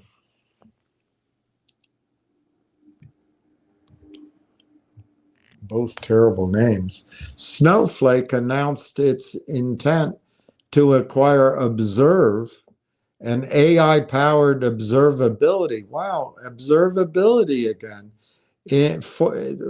I guess in early January 26. Observe, the company, specializes in monitoring complex AI systems through telemetry data. This sounds a little like Rail Engine might be. Logs, metrics, traces. using Snowflake's infrastructure natively since inception. The acquisition, reportedly valued at around $1 billion, is Snowflake's largest to date and aims to unify observability with its AI data cloud for proactive issue detection in AI agents and apps. Closing is subject to blah, blah. Snowflake is at 50 billion. Snowflake AI bought Crunchy Data. Are we to understand that this confectionery, Crunchy Frog, is a real live frog? Well, yes, sir. Yes, it wouldn't be with the bones in. It wouldn't be crunchy then, would it?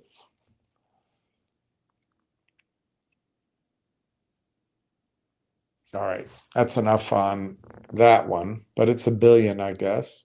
What's this? Canada's all right, look at the Canada's asset management landscape is dominated by the big six and some independents managing trillions. Largest asset under management fund families in Canada. RBC Global Asset, 300B. TD Asset, Toronto Dominion Asset Management. Strong in ETFs and mutual funds. It's this top 2 fund by assets under management. BMO, Bank of Montreal, Global Asset Management, major player in active passive strategy. CI Financial, I have no idea. CI Financial, Canadian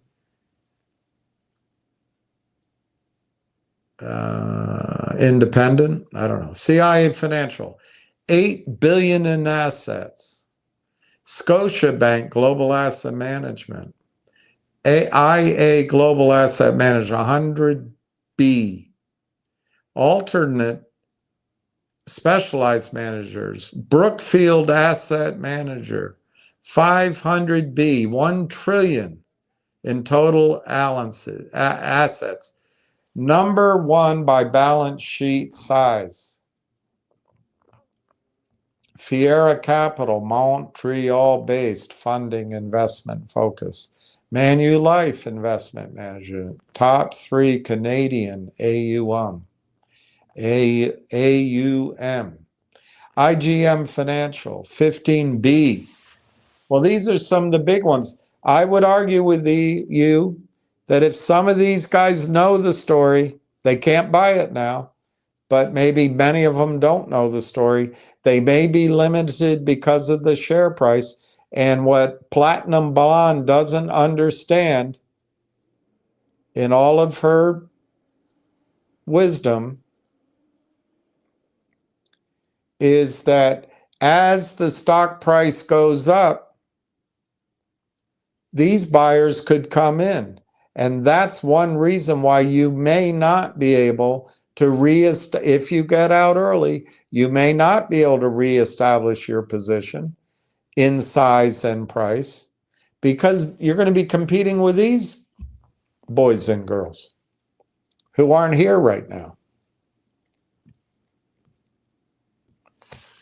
Major Canadian asset managers actively investing in AI startups and companies include RBC, GAM, something else, to a TD probably, asset management, that's CI Financial again, often through VC, venture capital arms, to direct stakes or thematic funds targeting AI infrastructure and software. Bank affiliated investors, RBC Global Asset Management. No. Let me get some water.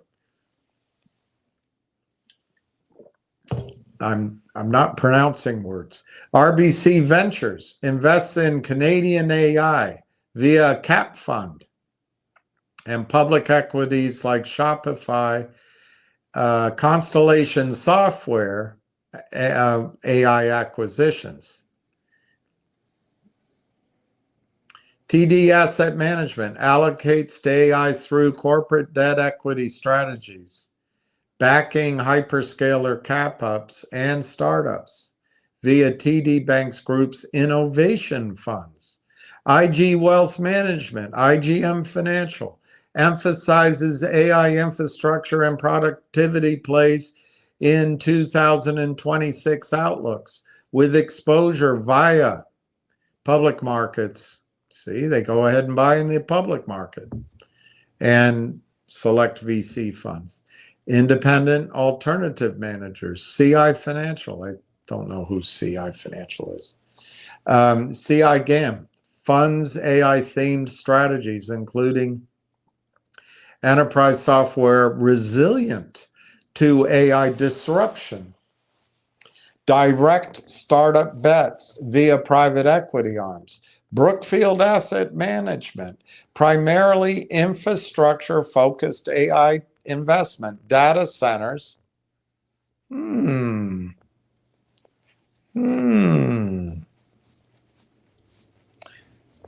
Power for AI training. Those two, you come for the data center, you stay for the rail town, rather than pure software startups. Major Canadian asset firms holding significant stakes in TELUS include RBC GAM, TD Asset Management, BMO, 1832 Asset Management, and CIBC World Markets. The Royal Bank of Canada is the largest holder. TD Asset, a key investor via mutual funds and segregated accounts. None of these are buying Railtown right now, but they could all come in.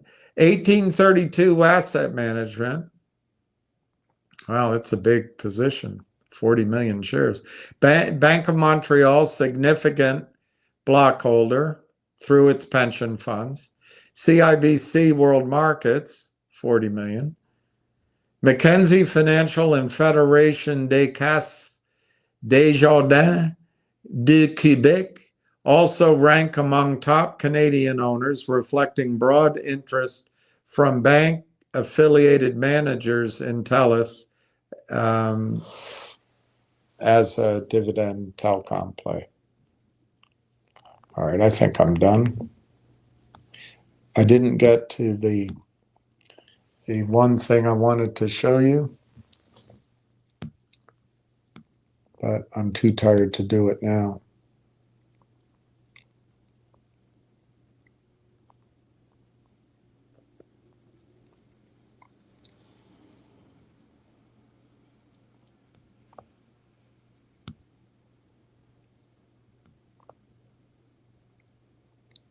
I do want to show Ward if I can find it. There's one thing I found. But where's that other? Yeah, I can't find it. Let me see if it's that. I'm too tired to look beyond these. What's this one? All right, that's NVIDIA. 15 trillion, 15.7 trillion AI global boom market. Yeah, but there was that bigger one. I'm just too tired to find it. All right. Thank you, G Diddy. I very much appreciate it. Soon and for the rest of your life, you won't have to ever do that again. William Ward says, I see you're using Perplexity. What do you think of their research? Well, I do find it perplexing.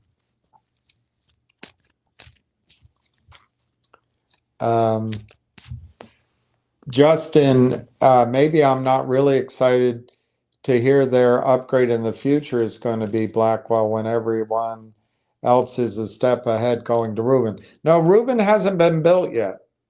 And I'm too tired to find it right now.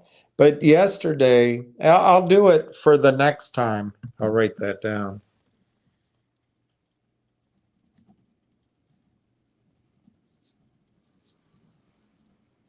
The reason I don't want to look is it's so hard to read in the little thumbnails. But Justin, NVIDIA and TELUS, you can Google it, have an agreement because their partnership is so important to each other that as the new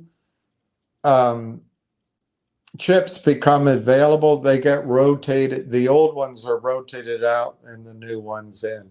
So the data center is going to, and they have 4 data centers in, well, 2. The one that's already online, a second one I think's coming online. I think I saw it in a news story coming online in February or thereabouts, and then 2 more coming on. There's plenty of room for them to, I can't think of the word, roll in Vera Rubin when she becomes available. But that's apparently not till the end of the year, and or the latter half of the year. And the Blackwell, I think they are upgrading. I do think for purposes of the data center, somebody told me or I read that they've doubled up or tripled up everything. So it's powerful. But yeah, I agree with you. It'd be much better if everything were already Farrah Rubin.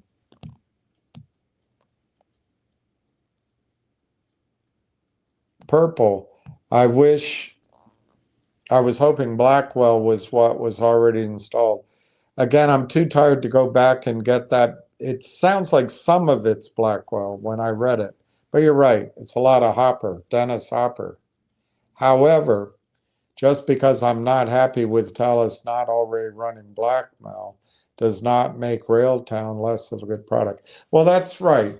But again, they have, I forget the name, I forget what that's called, but they automatically are entitled to have the newest technology as it comes out.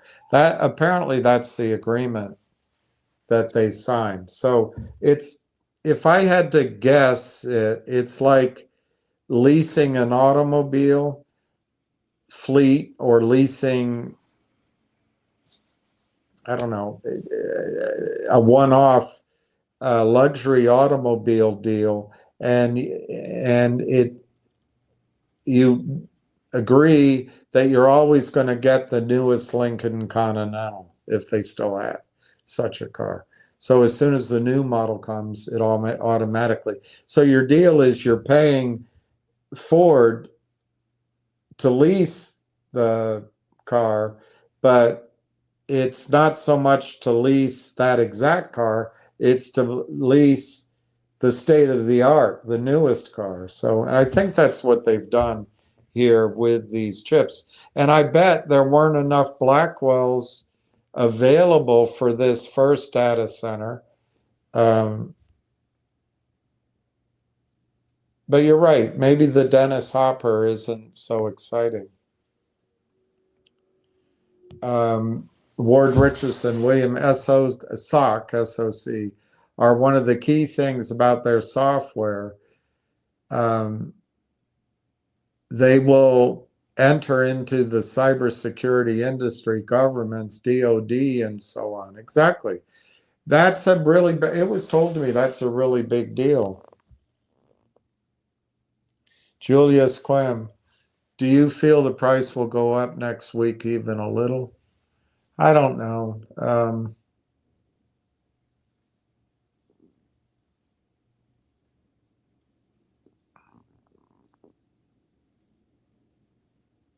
I think people are coming back from vacation.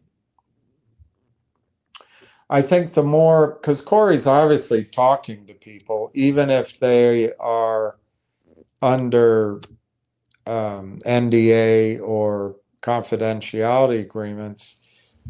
I think in the past it was probably big, but it's a kind of defined group such that if any of them broke the confidence, either Corey or the regulators or future lawyers could figure it out.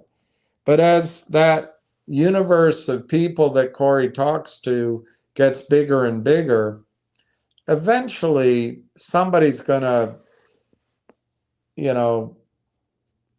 give pillow talk to a chatterbox, and it'll slowly kick in. I don't think that's happening next week, but sometime over the next 2 or 3, 4 weeks.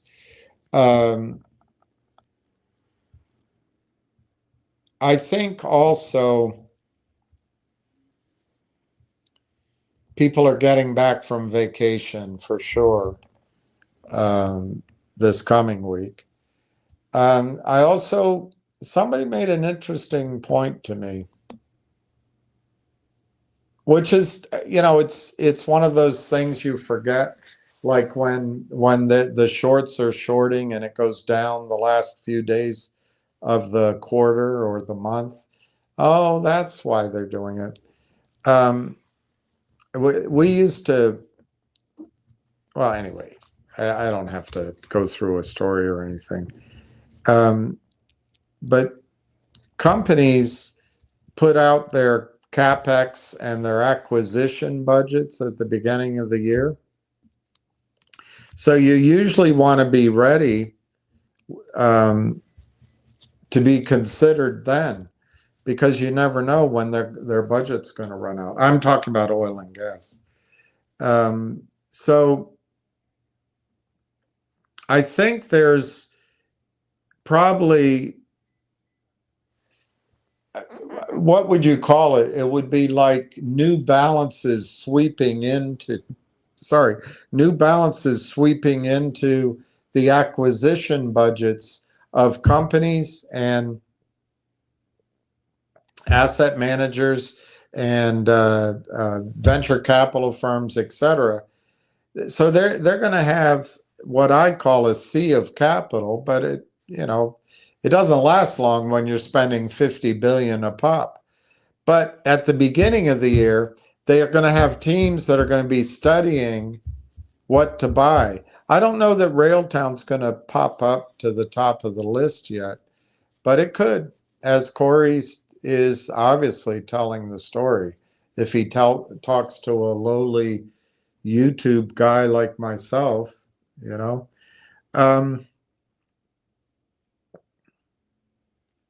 I'll tell you when another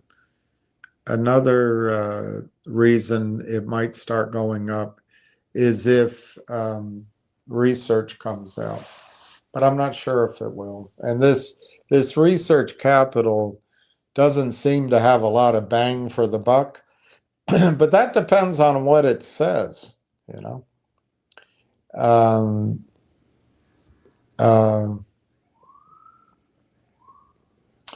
and then, Julius, I'll just show you, I already showed it, but this chart, this is the Railtown chart that I think is bullish, but it also looks to me,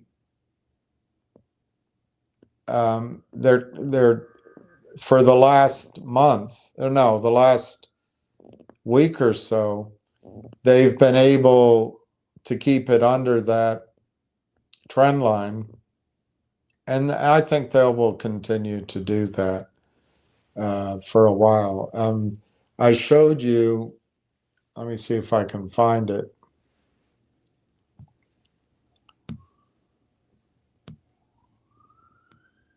I think it's, God,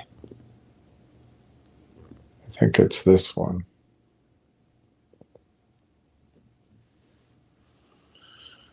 Tired.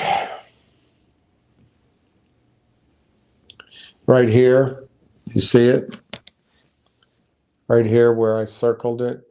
Working, this is the monthly update that they have to file. This is January. Working on Rail Engine version 1, expected to be finished by the end of January. So my guess is if they're coordinating with TELUS, end of January means beginning of February, maybe even mid-February.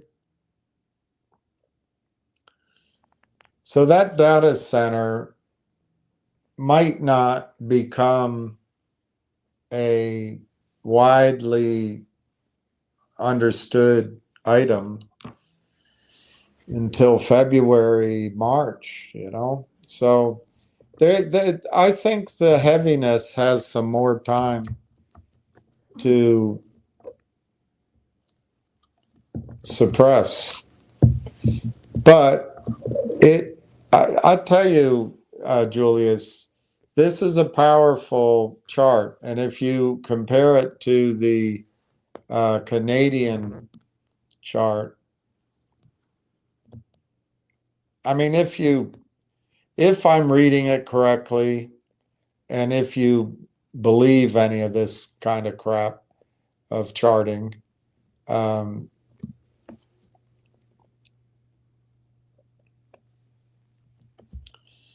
this is a much clearer pattern to me in Canada, much clearer. And if it breaks, now this is I think from Thursday, not Friday, but if it breaks, I think it'll snap up quickly. On the other hand, you can see that they have plenty of room to walk it down, particularly if you go to the middle of the chart. It still hasn't met the 52-week low. So they got room and time to play with it. But once it breaks out, it should be good. But to answer your question, I don't expect the stock to go up a little. I don't think that's how it's going to be. I mean, you might have a case where it peaks up against that trend line and the bid doesn't come with it and it pops back down. Well, that's not exactly up. But if it goes up and the bid comes through that trend line with a modicum of volume, perhaps be perfectly logical. It breaks through, comes quickly down to test the trend line one more or two more times, but then it goes. I don't think the move up is going to be a little. So I continue to think that the best time to buy the stock is now, and you know, at the risk of being ridiculed by Tiger and his platinum blonde, you may not have a chance again to buy at these prices.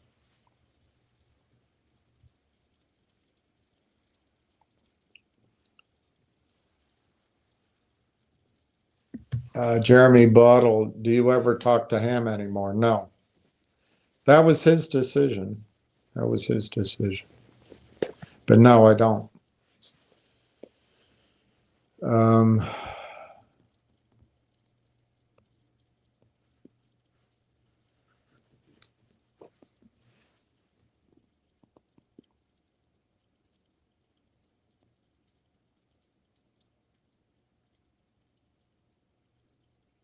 But thank you for the question.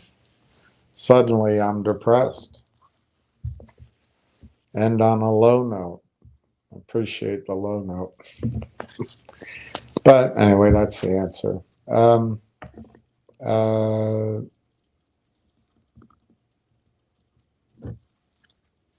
I hope the price gives people a chance to build their positions. But I think Julius. I really mean it. I don't have a rubber band to show you, but if you've ever pulled a rubber band back and lost control of it, it snaps back. I think in particular the Canadian chart is telling you it's about to snap back, but about to could be 3 weeks from now. It could be 5 weeks from now. I think the most important event ahead will be a joint Railtown, TELUS, or one or the other announcement that not so much what it says specifically, but that the announcement is broad enough or specific enough, whatever way you want to say it, that it lifts the veil of this fog of material non-public information, so that all of those institutional buyers and retail buyers and research reports in Canada can come out. My opinion, and again, it's subject to the ridicule of a platinum blonde and her tiger. My opinion is there's not going to be much time to get into this stock once, how do I say it?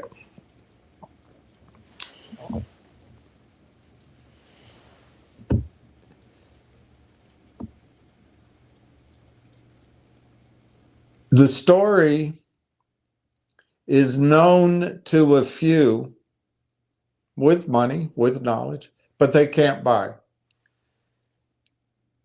The story is unknown to probably a huge part of the Canadian asset manager world.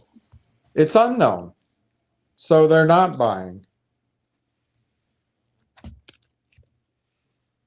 Once TELUS/Railtown puts out enough information to lift this blockage, to lift this veil of secrecy, to start the clock, whether it's a day or 2 or 3, that allows research to be published and put in the files of these asset managers or on the desks of wealth advisors and brokers, those that know and cannot buy, those who do not know but will be interested in buying, will start buying.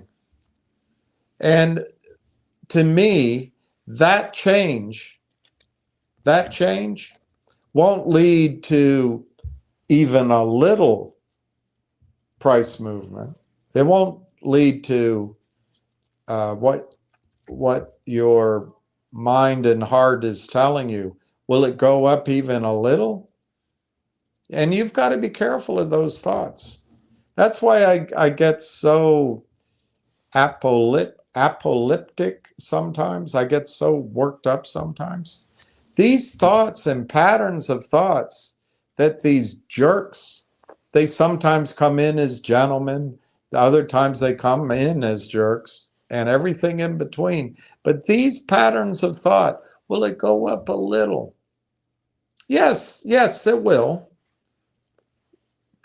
I mean, it could go up a little and bounce back.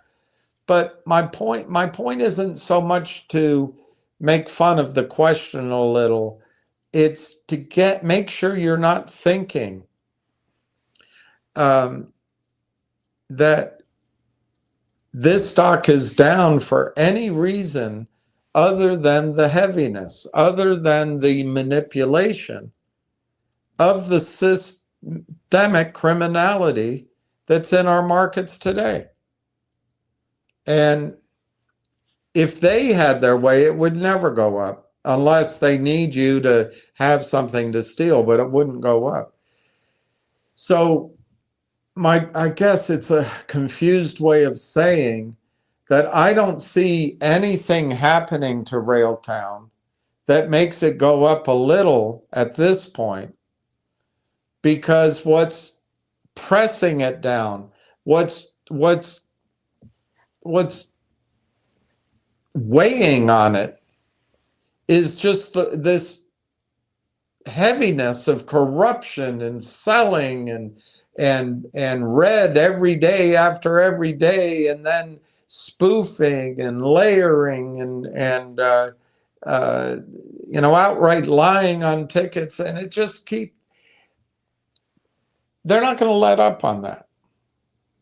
They don't need to. What changes that?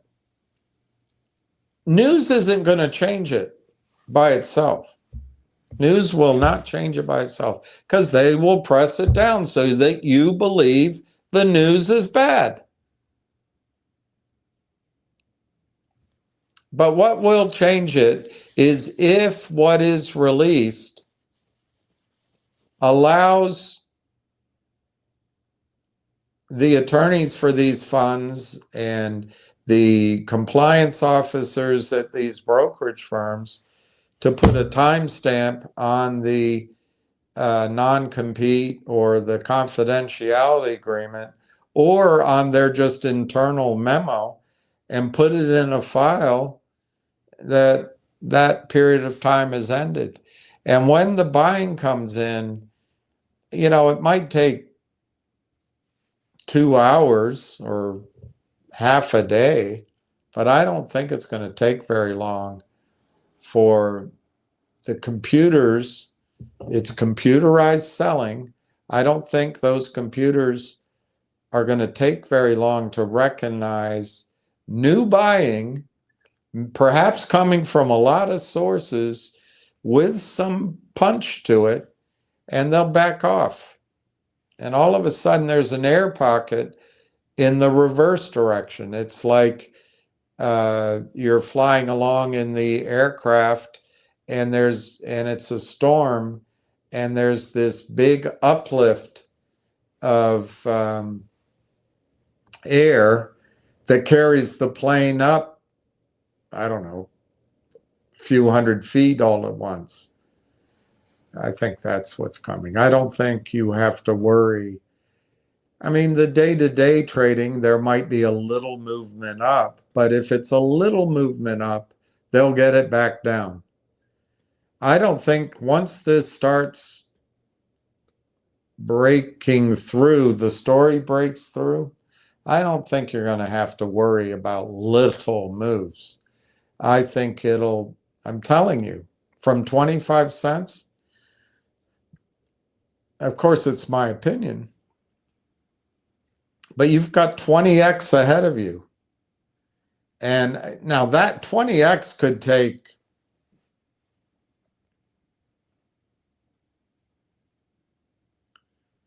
until, I don't know, could take until Easter. But I was looking at the calendar. One idea I would give you, you could plan in your head on Chinese New Year, or the lunar New Year, as a time frame, or the start of Ramadan, or Ash Wednesday, which is the start of Ramadan this year. That and the Lunar New Year is Fat Tuesday. So right around that time frame might be when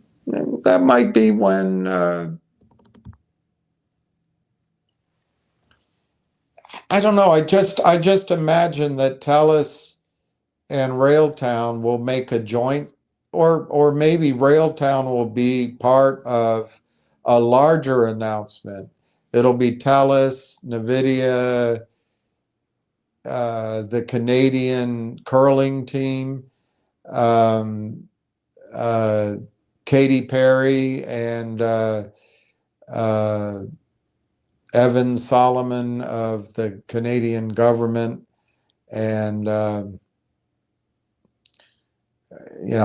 HPE, and they'll put in a woman in there to say that this is going to help everybody and it's great for the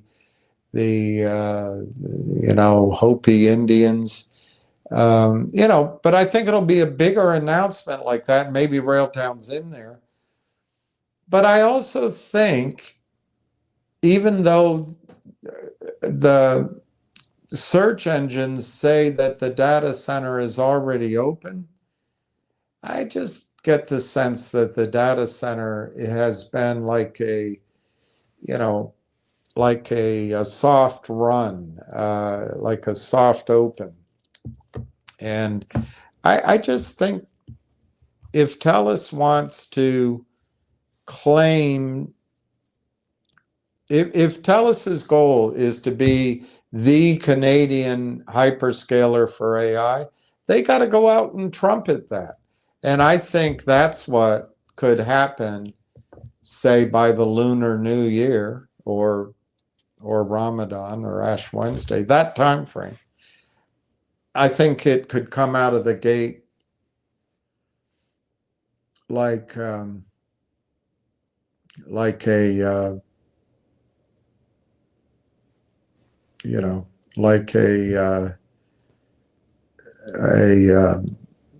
trumpet,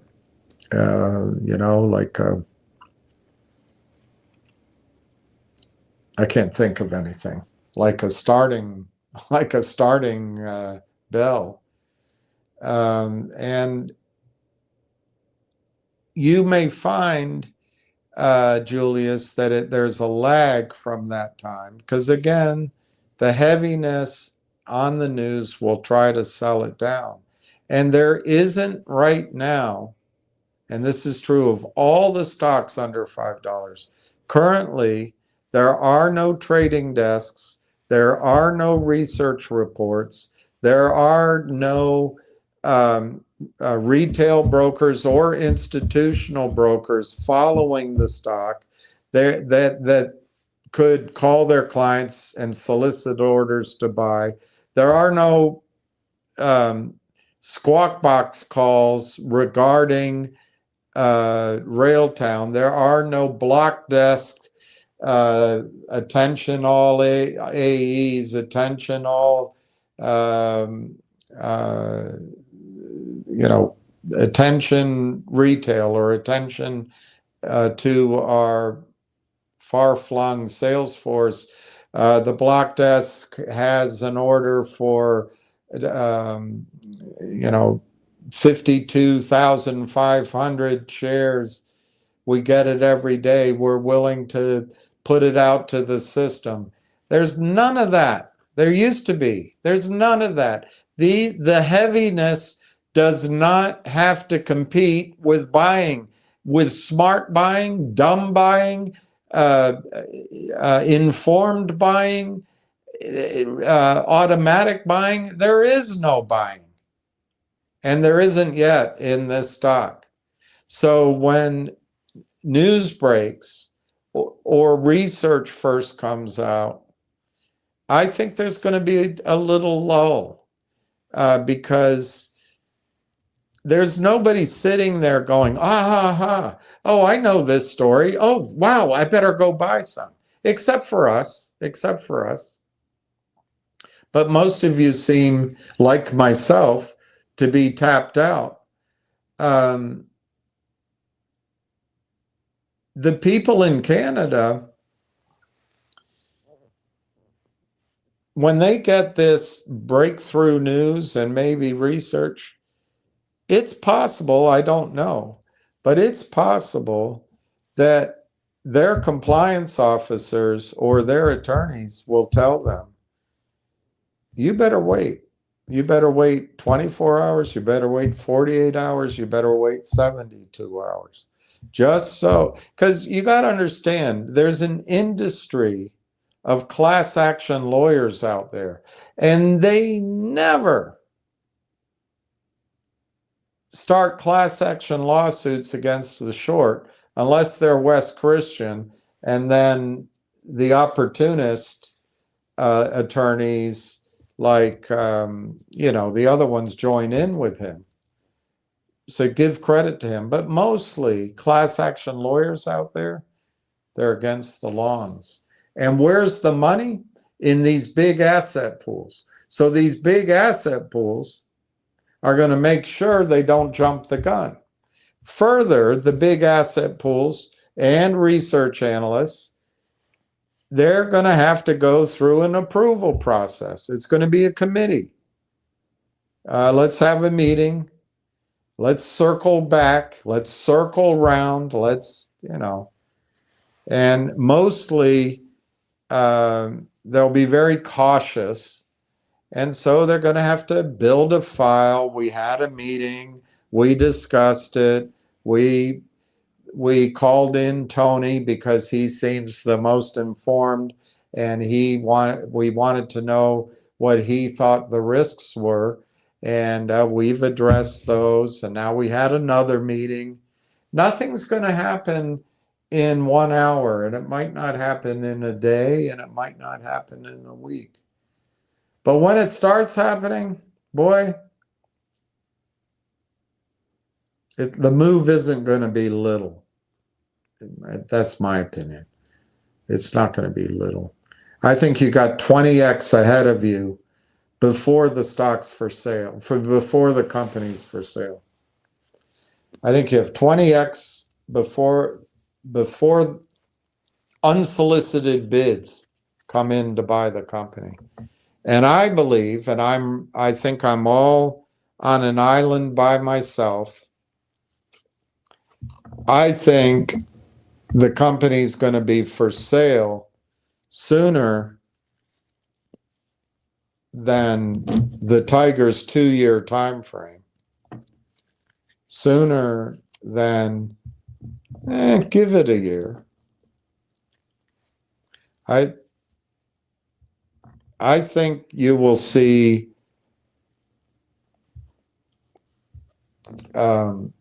unsolicited offers to buy the company before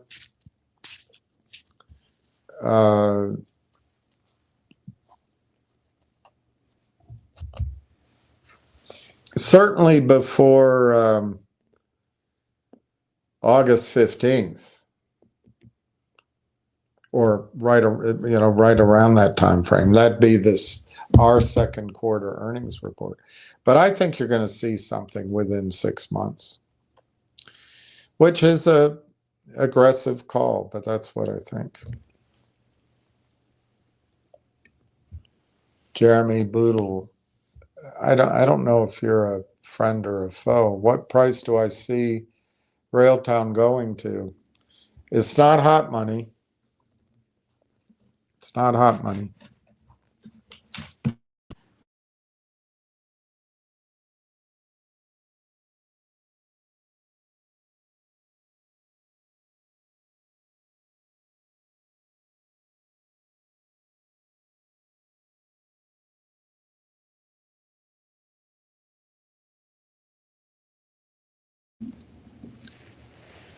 I don't know.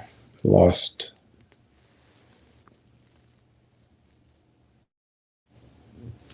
Sorry, lost the. I think a reasonable short-term target, Jeremy. It's short-term. I'm not day trading here. I'm not hot money. I'd say by Easter. No. The grass is Riz, and so has Railtown. I think a reasonable buyout target, plus or minus, or in the short run, or a appreciation to some sort of equivalency to Langchain, which by that time I think, again, my opinion, I think Langchain, one of the first things those bankers will do as they have a budget to spend is raise money for Langchain. And I think Langchain is going to raise its next round well above the current round. I would guess it would be double, like 2.5 billion in valuation. So I think a target for Railtown as a enterprise value might be 1.5 billion. And I think the number of shares are going down against the wishes of the heaviness. And I think you could say, although it's yet to be known, that the number of shares are now approximately fully diluted 215 million. So I think a reasonable sort of Easter time target for the stock will be revealed doing that arithmetic.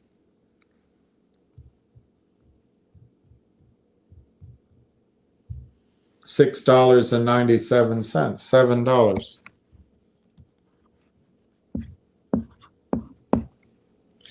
Plus or minus $7 a share. And Jeremy, I've said this before. I'm just highlighting it to you because I'm not positive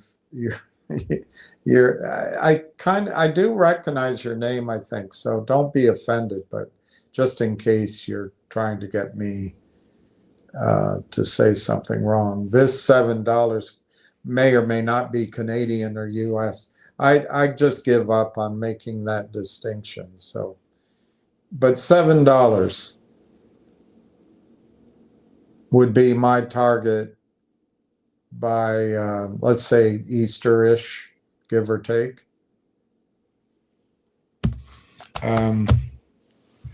Based on that value, right?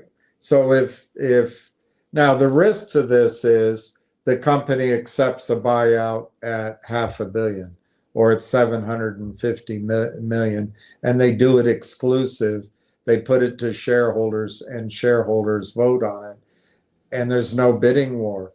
What will be intriguing is if there is a bidding war, if this is a buyout. I'm not saying it'll happen by then for sure, but this number could go up a lot higher. But I would say my theory is once the story is told and can be acted on, I think most educated and knowledgeable investors in the AI space who have the AI mandate and have the capital behind them, there's not that many companies out there that have a fully formed product, battle tested, ready to go. There's a lot of money. And I think Railtown, you can question it, but right now Railtown has a market cap, according to Yahoo, I think of 35 million. Other places 50 million.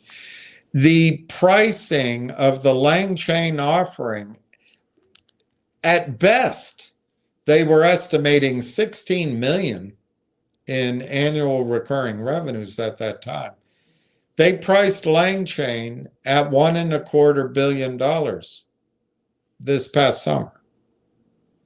I guarantee you, they've already blown through that 125 million, and they're going to raise just because these private equity firms scratch each other's back. They're going to get that out and get it done, get her done. So I don't know if it'll be in the first months, but I bet in the first half of 2026, Langchain will raise money at a $2 billion valuation or higher.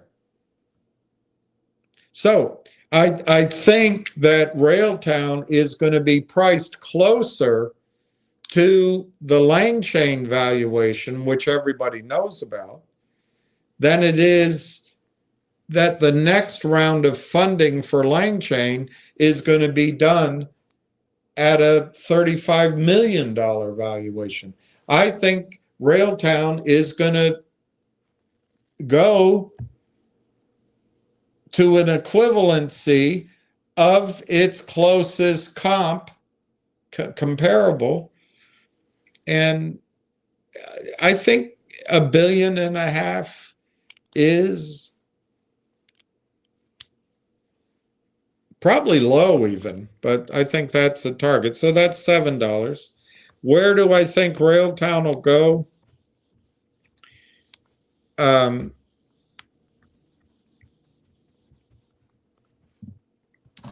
Ultimately, I think Railtown will not be a unicorn.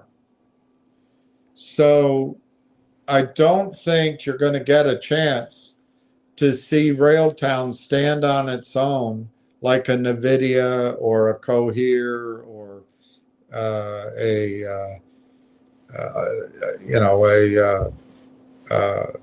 X, a Twitter until it got bought out. I don't think it's going to be a unicorn. I think it's going to be bought out. Couple of reasons for that. One, I think that the hyperscalers, TELUS, perhaps Constellation Software, these big Mag 7 type companies, once specifically, I think it's going to be Microsoft, but it could be NVIDIA, it could be TELUS, it could be I suppose it could be HPE or somebody. But I think once the Railtown story is told, somebody is going to buy them. They're going to buy them to keep it from their competitors. They're going to buy them to put it on its shelf, like NVIDIA just bought that other company for $20 billion. They're just going to put it on their shelf. Keep it away from the competitors, but also, hey, maybe there's be something there we can cannibalize later. But you lock up the talent to not create a competitor. And so the two things are you're trying to keep it from your competitors, and you're trying not to have that knowledge base, native skills, create a competitor. And then the third reason they would buy it is to incorporate it into, for example, Microsoft might buy Railtown because, as best I can tell, Microsoft doesn't have what Railtown provides. Although when I Google it, I can't. I don't think Perplexity comes to the right conclusions, but I could be wrong. So all the time. But I think for those three reasons, somebody is going to buy Railtown. I will go further. I think Railtown there will be a bidding war to buy Railtown. Now, I believe after talking to Corey that he can scarce believe that his company, he daren't mention these higher numbers. So I do think, as a caution, that the company might sell itself too low, and shareholders might accept a low bid. But that'll all be revealed. Where that matters, Jeremy, is if Microsoft were to buy Railtown at $5 or at $7 or at $10, then my ultimate target for Railtown will depend at that point on how Microsoft does. I personally have a hard time seeing Microsoft go from $500 to $50,000. I just don't see it. That's 100x. But I could be wrong. I do. I guess I can see in a world of AI expanding that Microsoft could go from to what number did I say? 50,000. I hope I said. I don't see it going from 500 to 50,000, but which is 100x. But it could go from $500 to 5 grand. Yeah, it could do that, I guess, over time, but that's only 10x. So my point is, if the company sells too early, at too low a price, into the maw of Microsoft, my upside targets are going to be squashed. On the other hand, if the company sells too low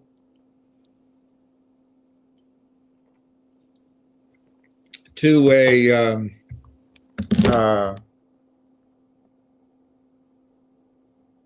I don't know. I don't know any of these companies like Semantic Caramel or something, Kernel, the Semantic, some other uh, independent company that still has a low value. Um, you might be able to ride that up, but I think Corey's last company, I'd have to check it out, that he sold to um, Microsoft, or he was part of. They sold it to Microsoft when Microsoft was cheap. But I don't see Microsoft as cheap anymore, but I could be wrong. I mean, this whole space is amazing to me. Anyway, with that caveat, I think the uh, larger target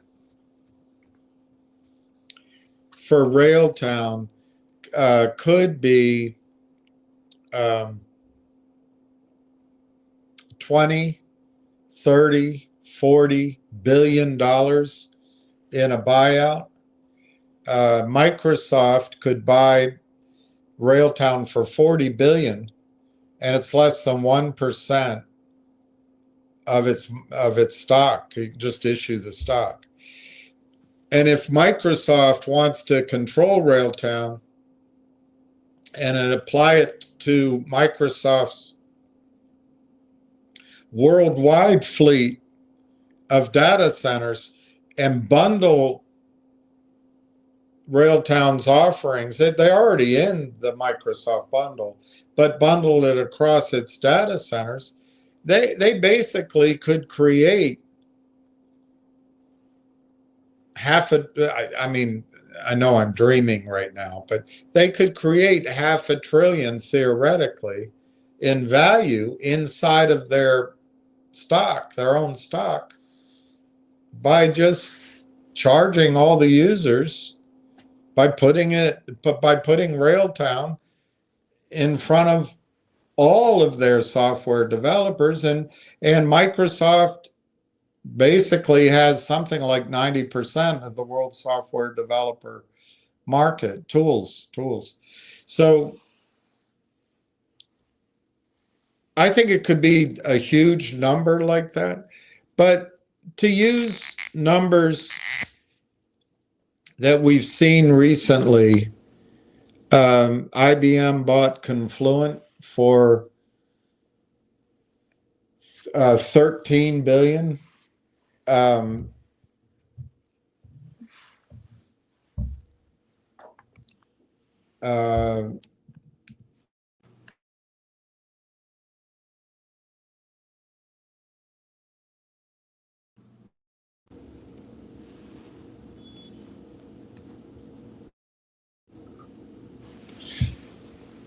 uh, or there was one done recent. There was another one done at 11 billion.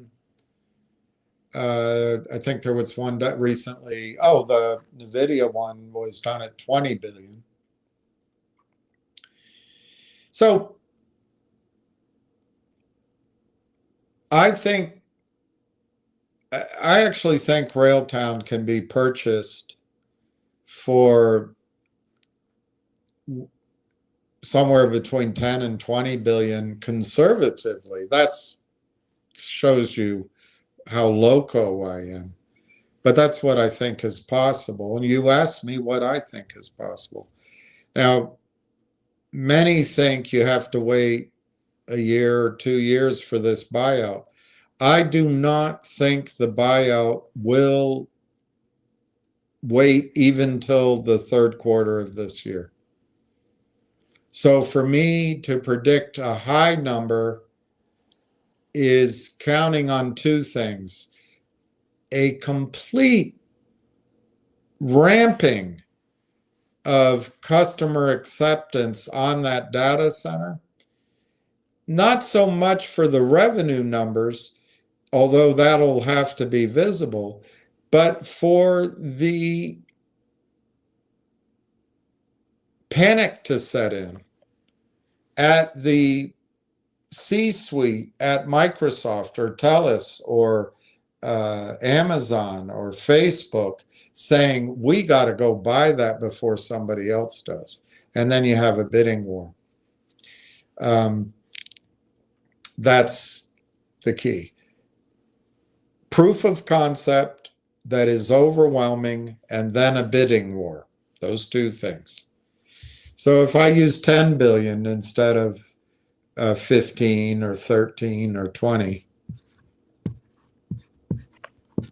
and I know Platinum Blonde will ridicule me, and Tony the Turtle will go back into his shell.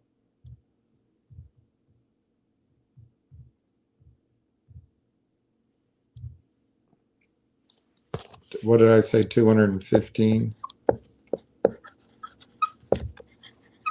That's the beautiful thing of having a knowable denominator. You can run various scenarios with confidence that you're coming up, in that case, with a number.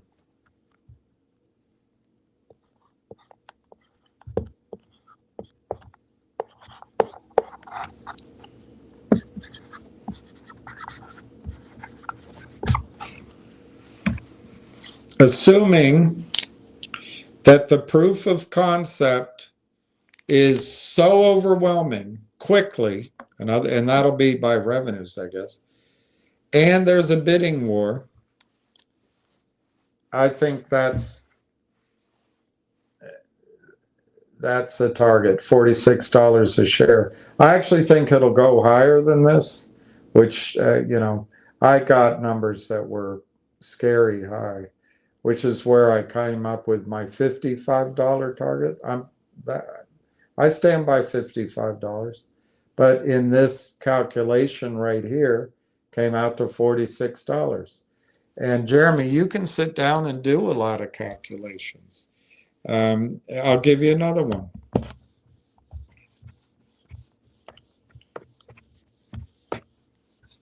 You can do them yourself. We know from Rebecca's interview, that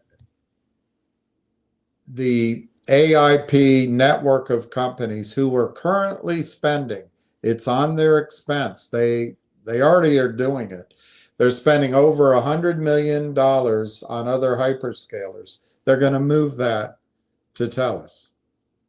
Now, I'm trying to come up with a number 2 years from now.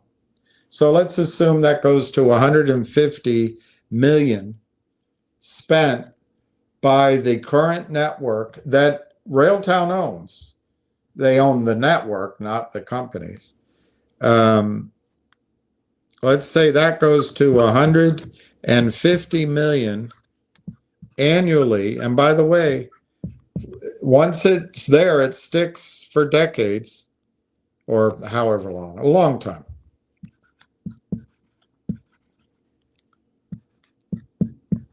And then the other thing we know, Jeremy, and you can make your own assumptions.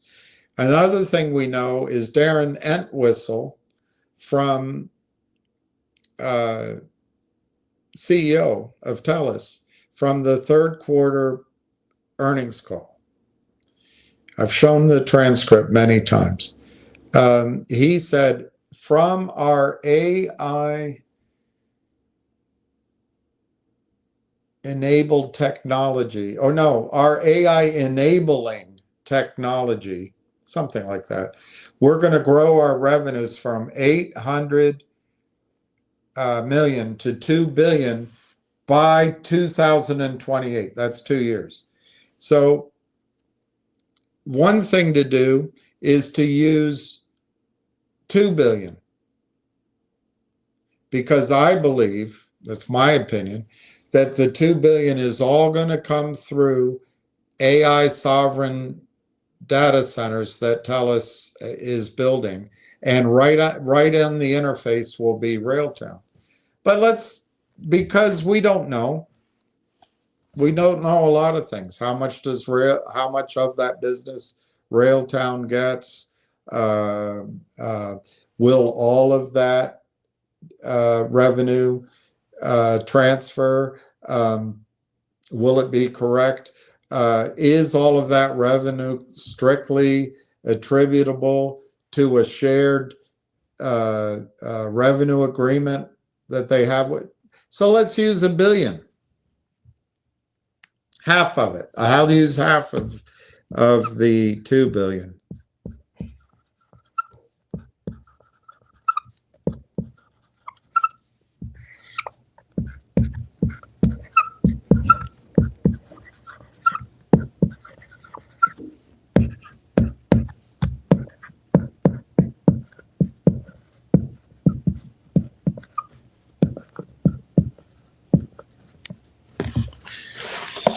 You can make a calculation that by 2028, the annual recurring revenue that's shared between TELUS and Railtown could be $1.15 billion.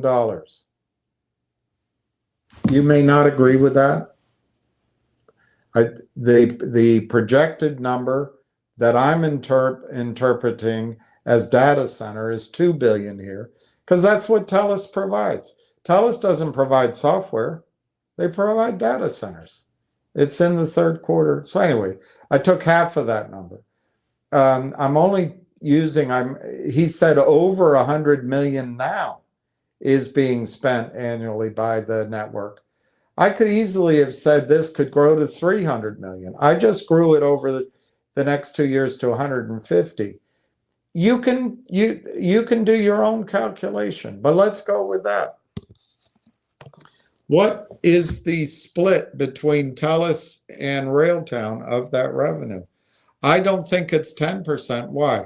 Every situation I've ever dealt with in the financial business or in oil and gas, I guess every now and then, and certainly it depends on the situation. Like if it's just an introduction, or if you just put your hands on the project and passed it down. But if it's something that you've spent time on and you have a responsibility to, I've never really seen payouts in the 10% range. I'd say an eighth.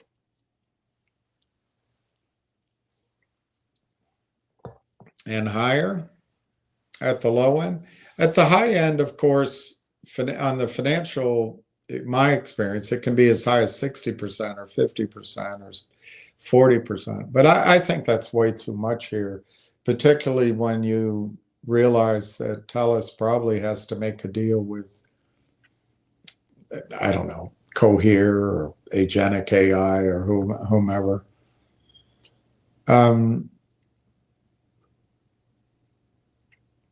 Again, oil and gas experience, 25% is too heavy. It's too heavy. Or 30%, somewhere in that. Although you do see 25% often particularly during bull markets, and when it's a great project. I mean, that's the standard oil and gas split, a third for a quarter. In other words, the money pays 100% of the costs, and the project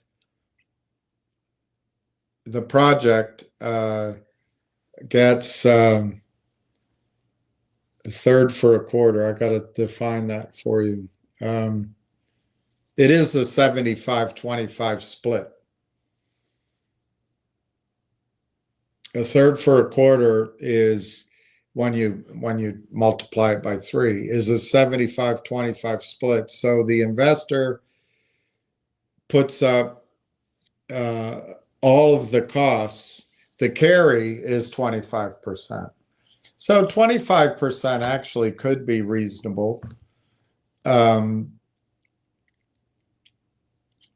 I have seen overrides get in the 25% range, but most of the time, people, when I negotiate, they tell me that's too high, so we want to keep it around 20%. So that's why I use 20%.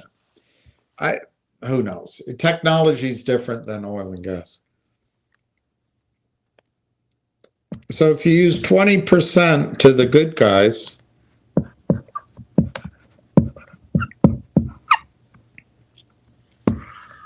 it becomes a pretty easy calculation.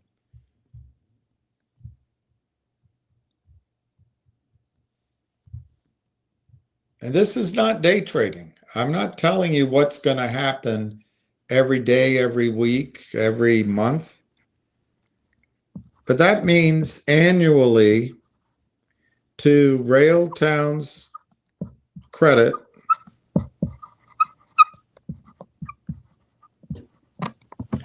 is $230 million in annual recurring revenues.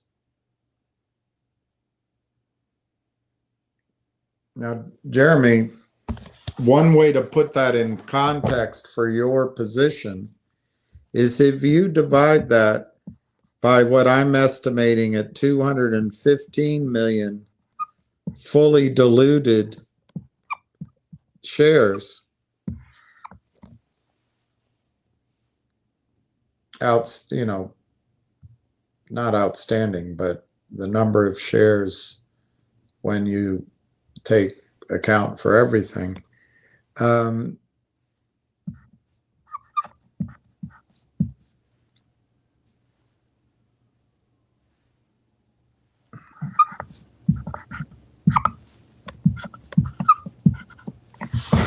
You're talking about projecting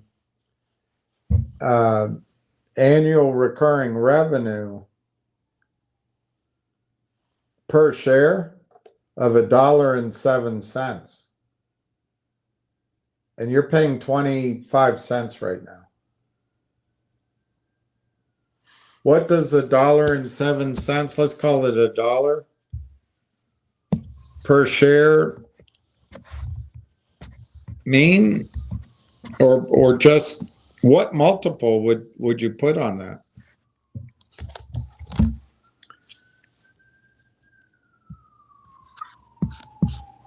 $1 per share, ARR. Do you know, Jeremy, in the case of Railtown, that this revenue will be as close to 100% profit or cash flow or margin as you can get? Whatever the revenue sharing deal is, Railtown is not bearing the cost of building the data center. Railtown is not bearing the cost of leasing or acquiring the NVIDIA chips. Railtown is not bearing the cost of paying for Anthropic or Cohere. Railtown is not staffing the data center. Railtown is not paying for the hydropower Railtown, in fact, as I think of it, is not paying for the maintenance of the customers because the customers belong to TELUS.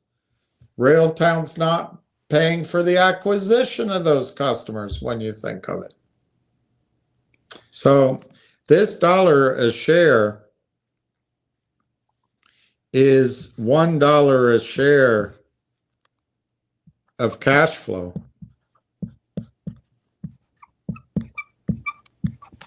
It's $1 of net cash flow. It's $1 a share of profit.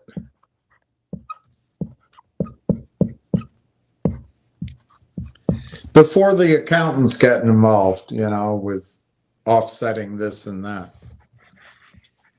So you've got $1 per share in ARR. Railtown, unlike Langchain, who is losing money, Railtown would have net cash flow of $1 a share, net profit of $1 a share. How much is this worth to you, Jeremy, in a buyout? Or maybe if it stays as a unicorn, how much could this be worth in a buyout? Well, or just trading,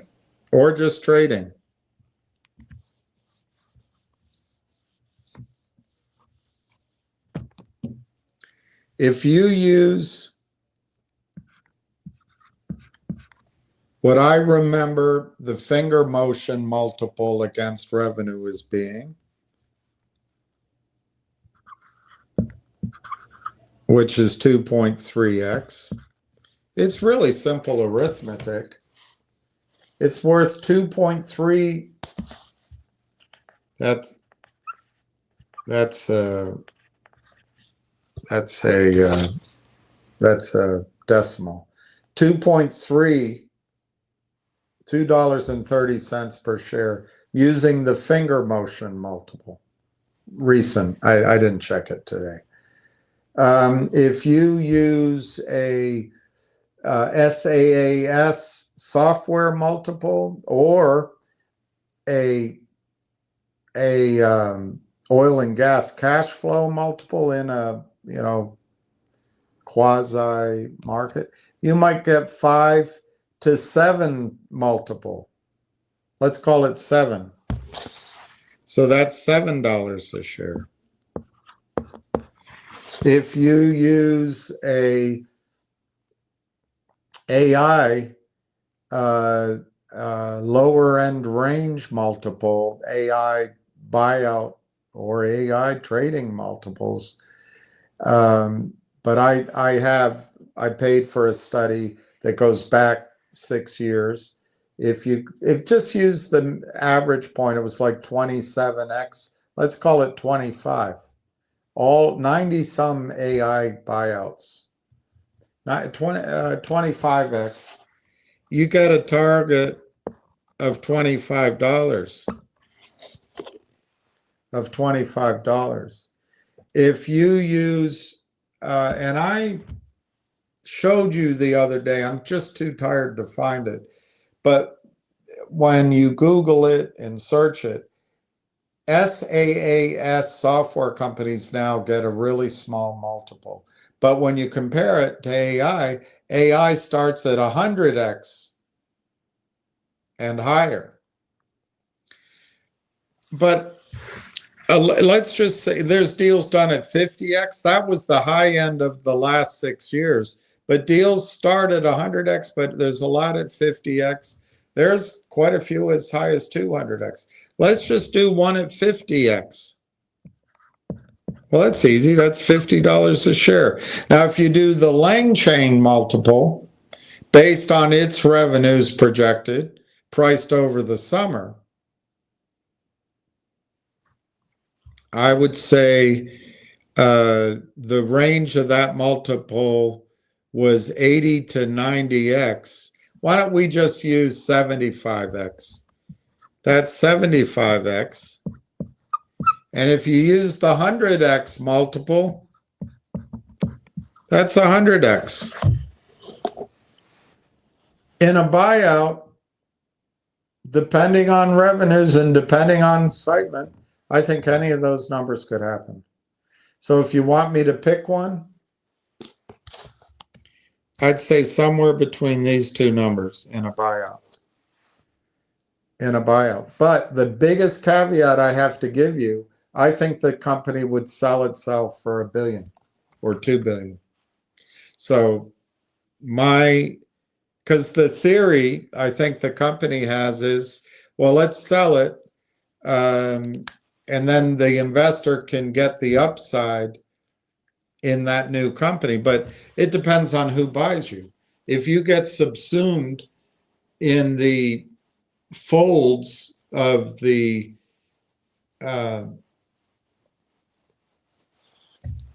corporate, the big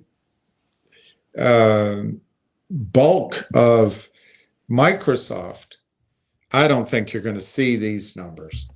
But if a TELUS buys you, I'm not sure you're going to see the high end of these big numbers, but you might see the 51 over time. You might. I'd much rather there's a bidding war and the purchase price reflects most of this move. But if I had to pick a buyout number, I'd stick with my $55 number that Tony the Turtle and his blonde accompaniment ridicule me for. So I'd say by Easter, $7 in a buyout, $55 or higher, with that massive caveat that I think management will accept a lower buyout number. If the stock is trading in 9 months and the market hasn't crashed, I think the stock can achieve that same $50 to $75 range. Now you've got to am I talking Canadian or US? I don't know. I really don't know. It's not worth it. It's a 25% difference, yes, but it's not worth it in each conversation making that adjustment, and I have no idea. Mad Greek, please add. All right, Mad Greek.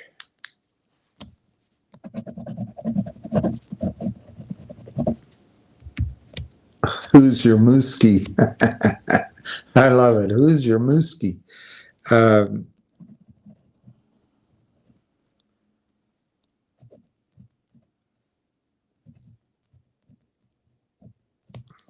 I love it. Good job, Mad Greek.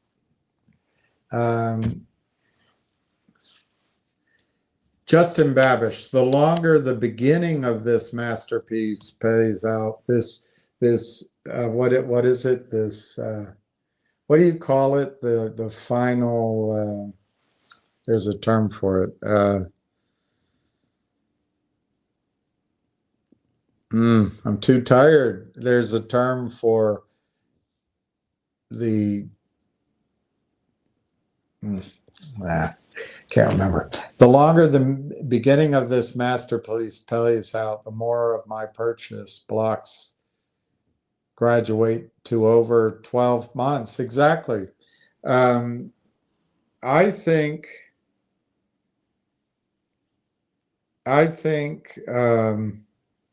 roughly 60% of it doesn't matter. Most of mine's in IRA anyway, but I have a tiny bit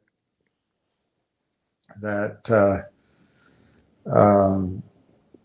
I'm not going to touch. But it's so small. I don't know why. I wish I were a big shot again, But yeah, I noticed that. And certainly if everyone gets closer to June, imagine, Justin, two things. If people don't sell, if they can avoid the drumbeat of this is just like any other stock. Oh, it's over the counter. Oh, Williams, washed out asshole. fine, all those. But if you ignore all that, they want you to want to get out of this stock. Maybe and of course, we have to let events guide us, but this might be one you don't get out of. And Tony the turtle made fun of me for that too. But you may not want to sell it. And I don't think you should based on information now. Why? Because if let's say Microsoft buys it out at $50, remember the caveat, it could be that there's a wide range. I can make an argument with you that they could buy it out for almost $200 a share. I don't think they're going to pay $50 billion for the company, but we don't know. This is a fact. What happens in a bidding war? But let's say it's $50 to be extreme. Justin, if you sell it long term, you pay $10 a share in capital gains.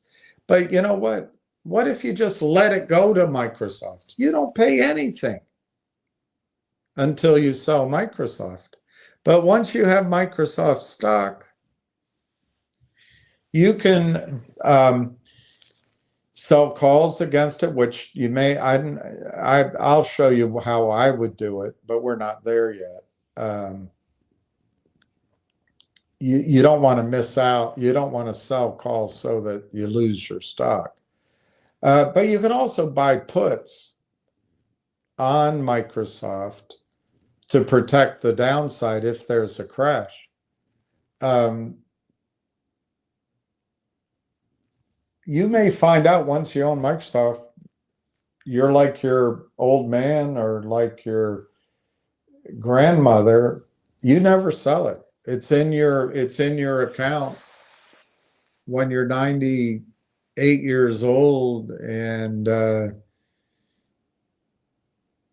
you're lying in bed looking at the ceiling and you're saying, is this all there is?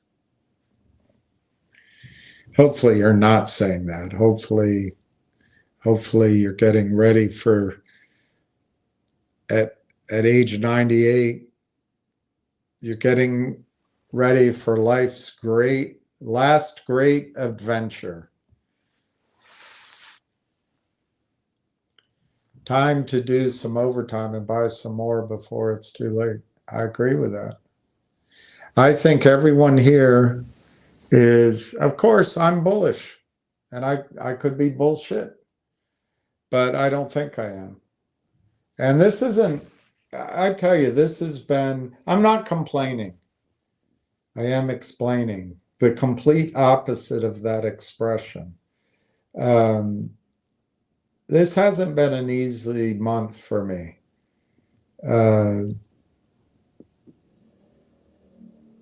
But I don't know how much of it's tied to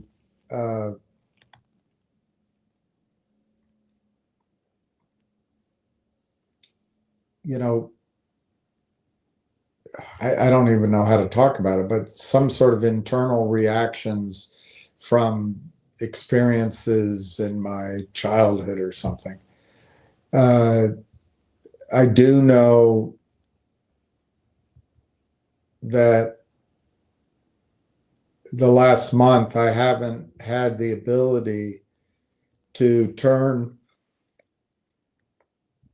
by choice. I haven't had the ability to turn to booze as courage, liquid courage. So it's been I feel everybody's,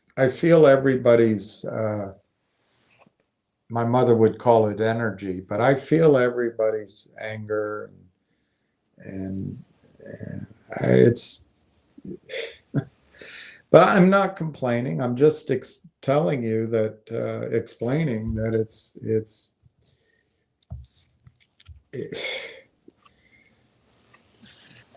I don't know if I would have done this if I knew this was going to be how it turned out for now.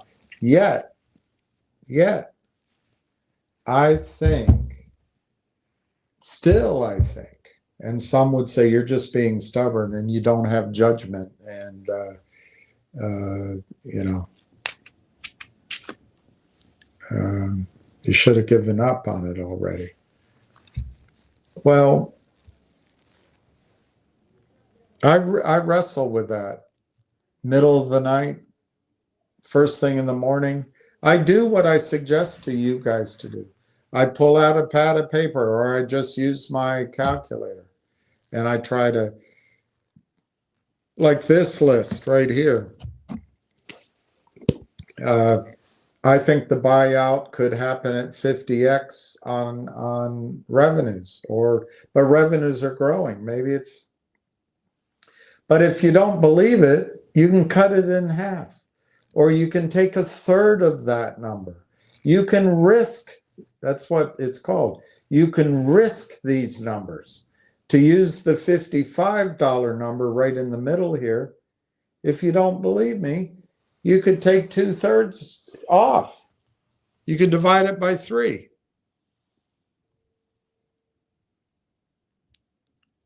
Then you're risking my calculation for all the unknowables, for the fact that I might be seeing sugar plums, for the fact that the multiples might change, for the fact that Putin may launch the Tsar Obama over, I can't finish that rhyme, but not on YouTube.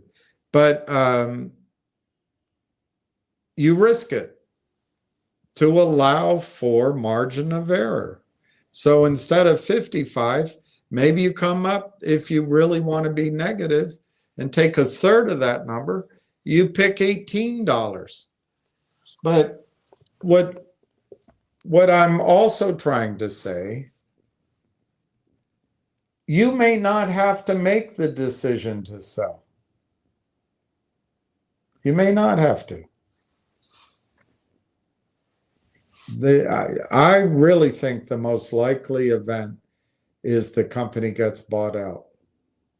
And then you get that bump. Think of your home. I just lost mine and lost, but think of your home. You pay 100, I don't know, 150 grand for it 30 years ago. I don't know. That wouldn't really work here, but in the rest of America, 150 for it. 30 years later, or 40 years later, let's just say it's worth 1.15 million. Well, that entire million increase has occurred without capital gains tax. So your equity in your home grew without tax. So it could essentially compound. Of course, the local taxes are quite destructive to that, but they don't keep pace usually. Well, that's what would happen in your equity account. Whatever you have in Railtown, whatever that number is,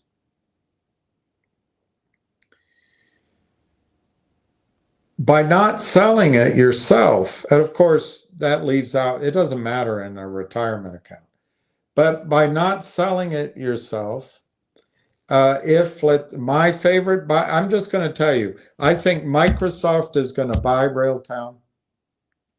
I don't know that. And I also think Microsoft has no interest in the network companies. So I would imagine they'd spin it off to us. Or maybe Constellation comes in and buy it. That's just a guess. Or maybe Constellation just buys the whole thing. We just don't know. We can make all sorts of guesses. But that increase, whatever your account is, Julius, I don't remember, but let's say you have 20 grand. I have no memory of what you have, But let's say you have 20 grand in Railtown, and let's say Microsoft buys it, and you end up with, I don't know,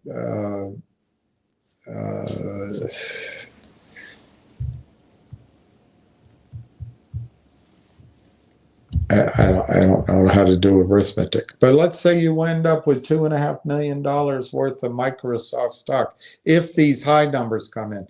The biggest caveat of all I have to tell you, which disappoints me, I think the company would accept a very low offer because I think they believe that this bull market is going to keep going on, and that AI is so big you can make up the growth in Microsoft stock. I don't see it that. I think you'll go from the fast lane, the passing lane, into the slow lane as quickly as if you were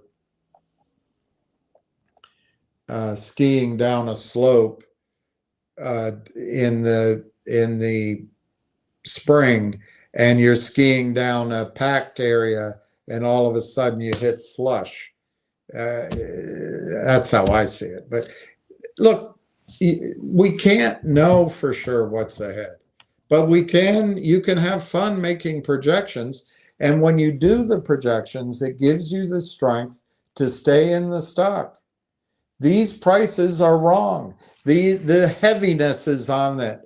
And people look at it and they say to me things like, well, if it's so good, why aren't the buyers there?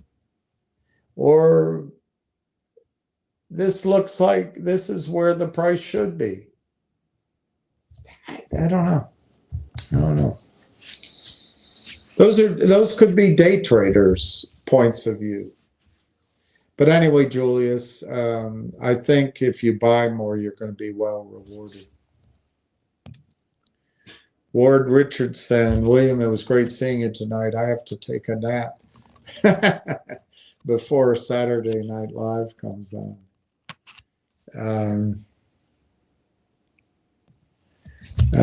Justin, I just sent you a Gmail because I didn't want to say what I wrote out loud. Okay, that's my brother said that's, what did he say it? That's temperance of tongue and pen or something. That's smart. I'll read it.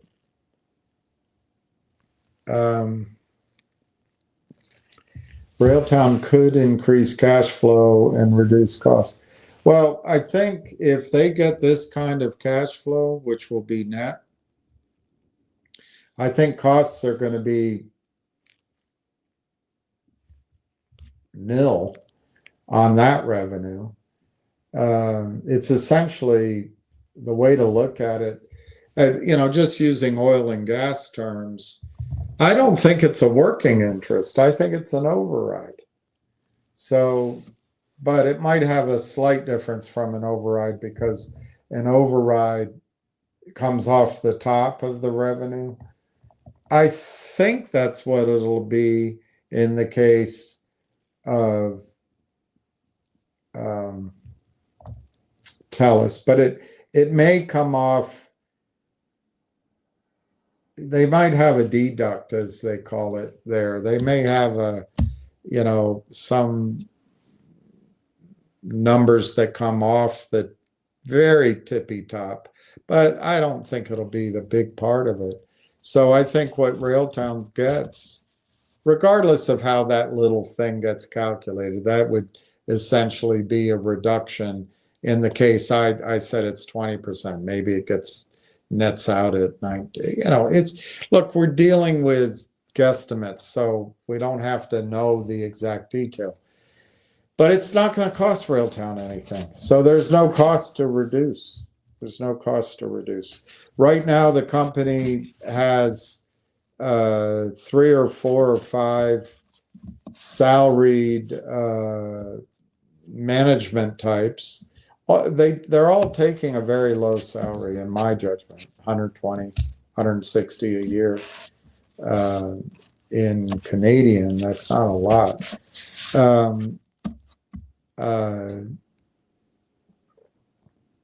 mean, I've raised money. I haven't raised any money here for these guys, but I've raised money for people. And then I looked in the filings and they're taking out 500,000, 750,000 a year. Makes you want to vomit.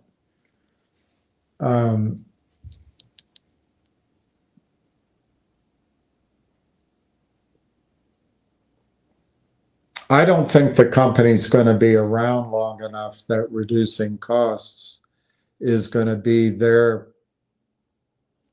concern. I really don't. They don't have costs that are out of whack like they do down in Palo Alto. It's Canada. But you're right. Your general point of view is correct. The cash flow. I would, if they stay a standalone company, which I just don't think they are, they could buy back stock. They could use the cash flow to expand their engineers and invent other things, or they could acquire other companies, or they could distribute their cash. But I don't think they're going to be standalone, so it's hard to tell. Larry, sorry, we're talking about Railtown. Yes, it seems like that's all I talk about now, although I do wish things had happened more quickly so I could have been on the record more about silver, because that remains my favorite trade on a macro level. But right now, Railtown, I don't know, Railtown has really grown on me, particularly if it's absorbed by the proper company. AI is this giant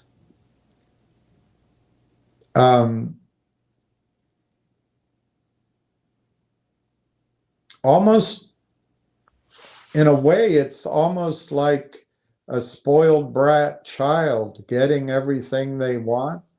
AI is so massive, and it's assumed it's a good thing, by the way, that such that Bill Gates is building a nuclear power plant in the middle of Texas.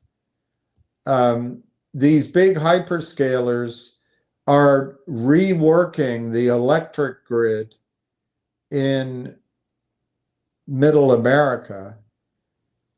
Energy, energy, energy, energy, energy, energy, energy. We're going to rape the planet to make sure we have energy so that we can keep pictures of our first girlfriend, you know,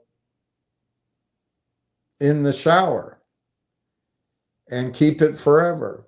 It used to be that Norm Macdonald had a great comedy routine where he said it used to be, you know, your great grandparents would have one picture of themselves. That's all they had, was one picture. And then your grandparents had a few more. And they'd say, hey, do you want to see some slides of my children? And it would last a little while. But now it's going to be, do you want to see 10,000 pictures of my... But we all think now that it's by right that we can save data, use data. We're going to create the metaverse in a way in our reality. So we're going to get into self-driving cars that for now have gone back to the mainframe computer idea, where the computer is a data center. And it's just such a stress. I mean, I can think of a different way of having self-driving. We could just share public transport, private, but you could put little cars on rails in the cities or on lines up above. They could self-drive, and it would be a fraction of the destruction of the earth. But anyway, we're like spoiled brats. We want what we want. And I'm too old to fight all that, but I think the world is going to have its data. It's going to have its iPads and iPhones and computers and gaming and self-driving cars and some good things like new medical technology, and it's going to have it now. And I think Alex Bregman is going to the Chicago Cubs, 5-year deal. Wow, the Cubs are suddenly they're a big contender. Anyway, yes, I'm talking about Railtown. I wish I had been able to talk about other things, but I think Railtown, if it's proper, I don't think it's going to be a unicorn. So if it finds the proper home, um, um, I think Railtown could be something whoever buys them, that stock could be something you hold for the rest of your life. But we do have a stock market crash to navigate as well. But yeah, I talked about Railtown. All right, I'm going to sign off because it's 11 o'clock and I'm tired. I don't know if I'll come on tomorrow because I am tired tonight. I've got some things I got to type out tomorrow, and hopefully it seems like every day I have something to talk about. So thank you for tuning in. I hope you didn't miss your football. And remember, the Canadian enterprises and customers are going to come for NVIDIA's chips and hydropower that's cheaper. They're going to come for that.